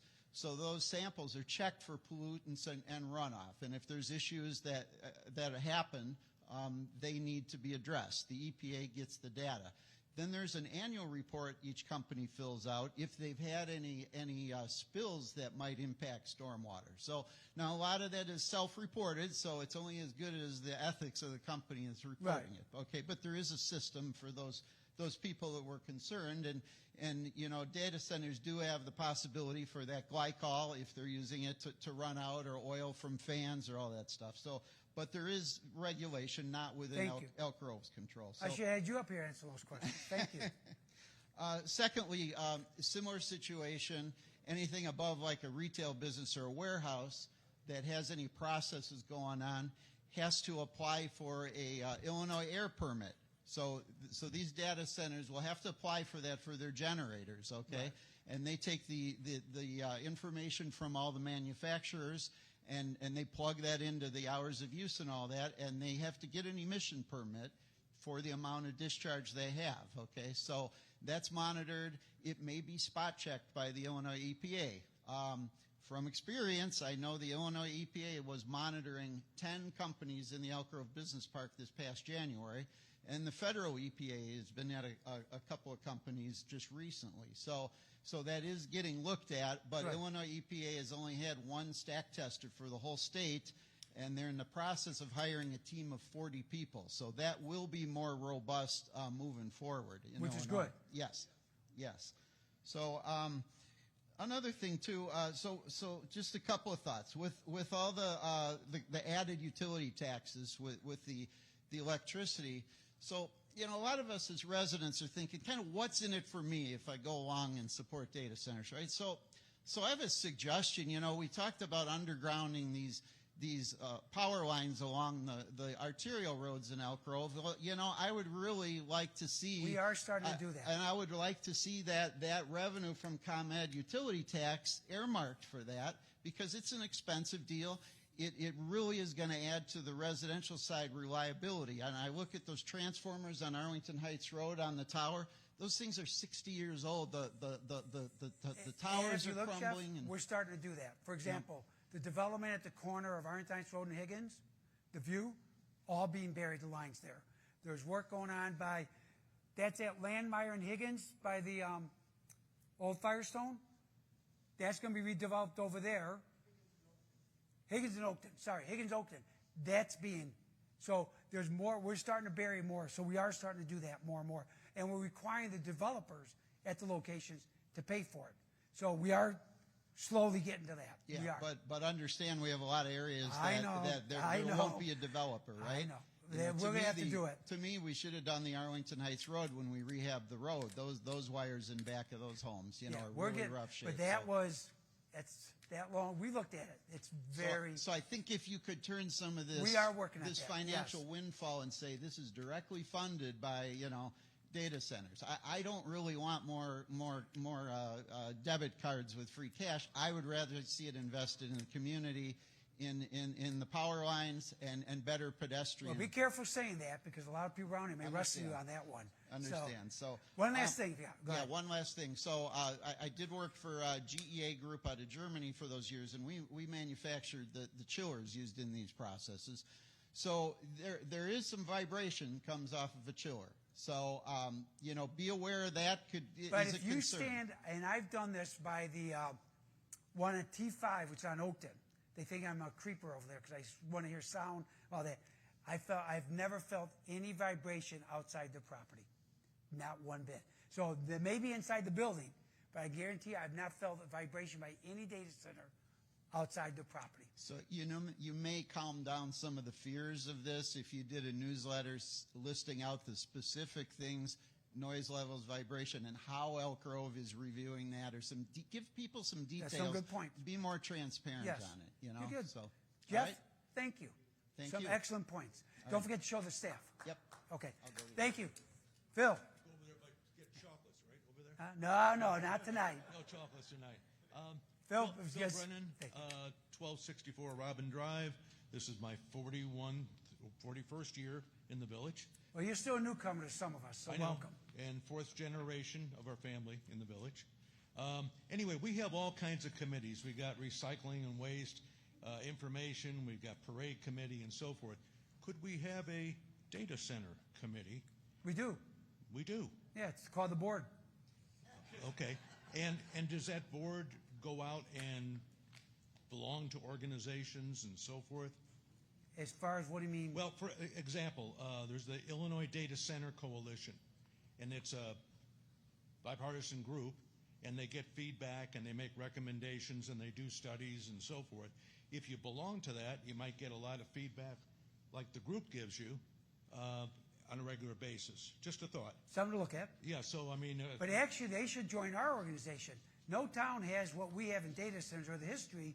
We probably know more than they know about them. But that's just a side note. True. And as I looked up today, Elk Grove is only second to Chicago in the state of Illinois for data centers. That's right. Good, bad, whatever. Well, we're second city to them, I guess. Okay. Another thing, I know that in the flyer, and I don't, maybe I'm wrong, in the data center mailer, there was no mention of noise. Yes, I think you talked about the generators.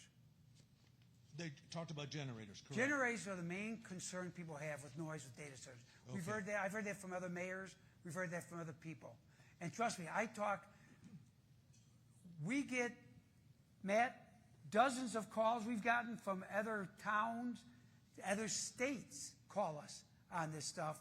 And that's one of the big things talked about is the generator noises. And that's why we're so lucky to have a reliability grid that we have, because they don't have to use them hardly ever, if at all. So we did talk about noise in there. Okay, but one of the areas in regards to noise is the audible and inaudible noise.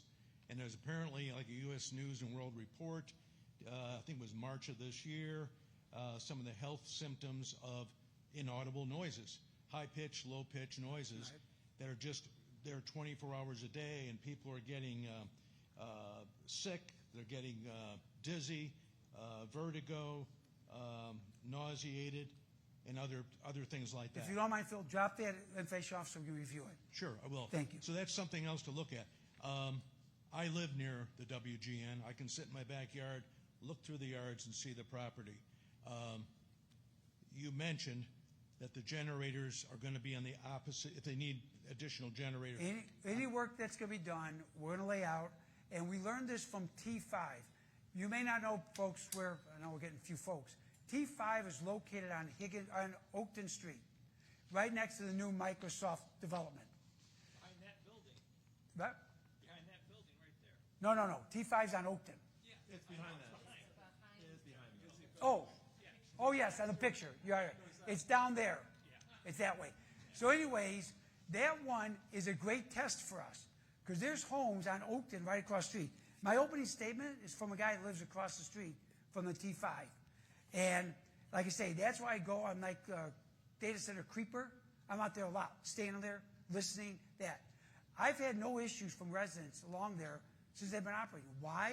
Because we have all the equipment on the other sides of the building to act as a buffer. It's kind of like a test case for us. How does that work? How effective it is? And it's been very successful. So we know of things we can do to minimize the impact on the resident. The best thing about this is, Phil, you may remember or not, originally when we were looking at a development on WGN, the substation was going to be toward the residents in the back corner by Oklahoma. And now with the whole land that developed, that's going to allow us to move the substation behind a building to give more protection for the residents. So it's actually, if it happens, it's going to work out better for us. So we're looking at ways to make things better all the time. Okay, But it again, was 3 buildings, and what is it now? Is it 4? we don't know. They haven't come back with anything yet because they don't have it, nothing committed to it, so they haven't submitted plans to us. And why did you have to give them an extension on their Because they haven't gotten ComEd to give them the power to it. They've asked for an extension on that. Or we can say, you know what? No, we're not going to give it to you. They say, fine, annexation agreement's over. Truck depot, come in tomorrow. We're ready to go. Don't say it's over. Just say we can put a subdivision in here, and we got power right there. A housing subdivision? Yeah, apartments, There is condos. not a housing developer in this universe that will pay the price for that land. Those homes would sell for $2 million each, and they'd be 1,200 square foot homes. They won't do it. And as much as you may say that's bad, you can't. They're a business. They aren't out to lose money. Unlike government, businesses can't lose money and exist. I know that as a business owner. Well, they can't let it sit idle. Well, they're still, the W towers are still being utilized. Yeah. So, Okay. good. Very good. But drop that if you don't mind. Thank you, Phil. Yes, Kevin. Hello, Mayor. My name's Kevin Ake. I live at 648 Carroll Square, right down from this beautiful, wonderful business park. Yep. I've lived there for 12 years in Carroll Square. It's sad. I'm looking at all these people. We're all going to be dead in 50 years. We are the most ungrateful. I've got a question for you, Mayor. We are the most ungrateful, unthankful people. We live in a wonderful, wonderful country of the United States of America. We live in the great state of Illinois. We live in the wonderful, exceptional community of Elk Grove Village. I have lived in places that doesn't have shit, that doesn't have electricity. We have the best things here in Elk Grove Village. I can't believe the liberal Democrats are complaining about some freaking electrical crap going on. Kevin. But I do have a question for you. Okay, but Kevin, The stay question away I from have for you, partisan. Mayor, Okay. is thank you very much for your service. Thank you very much for the board service. Thank you very much for what you do for our wonderful community. Thank you. My question to you about the cash Visa cards. Thank you very much for those. Is there been a study done on how much has not been cashed? I don't know. Every Have not been study, used. how much of the Visa cards we gave out? We gave about $3 million each time. Do we know how much was never used?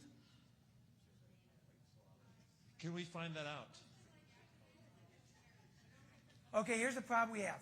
Once they get activated, we don't get any information. It's proprietary and stuff. If it's not activated, the card, we're made aware of it. So we know the house at 504 Briarwood, card was never activated. They could always come back and get it, but we know that. But we don't know. And that's minimal. So I'm just asking. Thank you Sure. so kindly, Mayor, for everything. And Kevin, thank you. Thank you very much. Appreciate it. Yes, ma'am. Okay, this gentleman back there will be the last one. So thank you. But ma'am, go ahead. My name is Ala. I live off of Landmeyer. I came here with a lot of questions, and you've answered a lot of them, so I appreciate that. I do want to piggyback off of the environmental, energy, and health impact studies that we could do before building more data centers. Since we have 26 years of data centers, we can historically look at what health impacts there have been, if any, environmental, if any, and we've looked. Energy. if We've any. looked. And that's why I asked people here today. Has anybody had an issue with data center? No one ever says anything. So speaking of that question, this isn't data center specific, but it is about the T5 area, that industrial park that used to be native prairie land. It was farmland. It was Busty's farm. Farmland. Right. Personally, to me, since I live in that neighborhood, when that got developed, there was a lot of wildlife that came into our neighborhood. So that's been the personal impact. Maybe not, as great, but that's more of a developmental issue or a development issue versus AI issue. So I would like to propose that I am concerned about the energy consumption of the data centers and of other, industries in Elk Grove. And I was wondering if, for data centers specifically, if we would be able to somehow mandate that they would have like solar panels or some other kind of alternative energy solutions to offset the Here's the problem. power grid. Here's the problem. It's a good question because a lot of people wanted that. there was a meeting, like I said, you had Sierra Club, and I think the Cub, your sister, you reported woman there. And they asked, why can't they use solar panels? The woman from the Citizens Utility Board said they would need 1 million acres of land to have enough or solar panels to operate one large data center. 1 million acres. She said that, not us. And I go, whoa. Maggie, am I right? Was it 1 million? Maggie was there with me. 1 million acres. So it's not feasible when you use that size amount I of understand power. that you wouldn't be able to That's just one data center. I understand that you wouldn't be able to power the whole data center, but you would be able to offset some of the It is such a minuscule amount. that it would We have 20 of them. That's 20 million acres. I mean, if that's 100%. If you do 10%, that's still 2 million acres. It's not feasible. Okay. But thank you. It's a good point. Thank you. Okay, Appreciate thank you. Yes, ma'am. Real quick, Norma Smolin, I live on Savoy. First off, I want to thank you and your entire staff. I do not know a lot about data centers, and I do feel I got quite the education today. Thank you. But I do have one thing. All of this that's happening right now, I'm not sure how many people are old enough. This reminds me about when the microwave came out. And we were all going to be radiated. We were all going to be dismissed. And this is what this reminds me of. But I just appreciate everything you guys are doing. I appreciate the information. I appreciate the hours and hours of your staff probably had to put this together. Thank you very much. I appreciate it. Thank you. Maggie? Sir, no pressure, but you're the last one. Out of the millions that came tonight, you're last, so no pressure on you. Go ahead. Just congratulations on enduring the entire night. Jesse Bauer, I live on Texas Street, so that's the subdivision just west from WGN. I have 5 questions for you here. First, do you have the approximate timeline for that data center that's proposed on the WGN property? When it'll be built? They can't get power. So that's why every year goes by, day goes by, less and less chance it may be something else. Okay. Do you know if that proposed property has any green spaces, bike trails, parks, tree coverage, anything of that nature, or is it completely just private property? All private property. Okay. It's all, a lot of it's swampland too, just so you know. A lot of it. Another question I have is on the $5 million in electricity taxes that you guys collect. It appears that we collect more than that. Okay. I just pointed out $4.5 million came from data centers. Okay, right. But is that capped on a certain amount of electricity consumed? No. Is there an No. ability? The more they consume, the more we make. But the rates are graduated, right? As they consume more, the That rates is drop. up to ComEd. We don't control that. I have no clue what they pay rate-wise. I'm assuming that those taxes are set by the village. Yeah, the tax rate is, but we have no clue what they pay ComEd. But it's based on kilowatts, Matt? Kilowatts. Is it possible to raise those electricity rates for data centers specifically? We could raise electricity rates. Are we at the top? Pardon? It's a set rate. It's a set rate. We can't do anything. And then last, you mentioned two more questions. The source of power, you mentioned there's a new substation from ComEd that's required. Do you know where that's going to be located? Does it require transmission lines? Right now, we have, now this we're very fortunate for. We've got more power station or substation than, it's unbelievable. We have the original one in Tani. Then they built the second one off of Midway Court. It's right there by the tollway, by where Prime Data Center is going in. It's right there, butting up to the tollway, the old Volcomere rock crushing place. There's one there. Now ComEd's building the second one there. So that'll be number 2 and 3. And the 4th one coming will be on Devon Avenue by Ridge, where the old VFW was. Okay. That will be the 4th one to come into the village. Okay. So we'll have 4 substations. Now, here's why that's important. Not just for data centers. It powers a whole industrial park and the village. Remember, a lot of these manufacturers use a ton of electricity, more than people even talk about here. They use a ton. They need it. So they're building a 4th one, which is great for us because we've got power out of the gazoo soon, and that's a good thing. Most towns pay to get ComEd to build substations. Sometimes they go in, ComEd's doing it all, and they're spending hundreds of millions putting these babies in. So we're saying thank you on that. So that's coming soon. And they were very generous to the VFW financially. They're actually very generous to the village. Yes. We can't complain. We bought the piece of land. We sold it to the ComEd. We paid $258,000 for it. They gave us $3,625,000 for it. If I was the federal government, I would have bought it from the village for $1 and made all that money. Right. But we're honest here, so we don't do that. Last question. Do you know the capacity of that proposed data center at the WGN property? Is it 30 megawatts? Is it We don't know 300 now megawatts? because they're going to use all their land. Before, they were going to move the towers and use part of the land. Now all the land's available. So they have not come back with anything for us yet, so we don't know. Okay. Thank you. Again, remember, we have final say on that development. Thank you, sir. Okay, folks, who's left? Thank you. We appreciate it on behalf of the Board of Trustees. We thank you very much. It went way better than I expected. So thank you, thank you, thank you. Have a good night, folks. Thank you.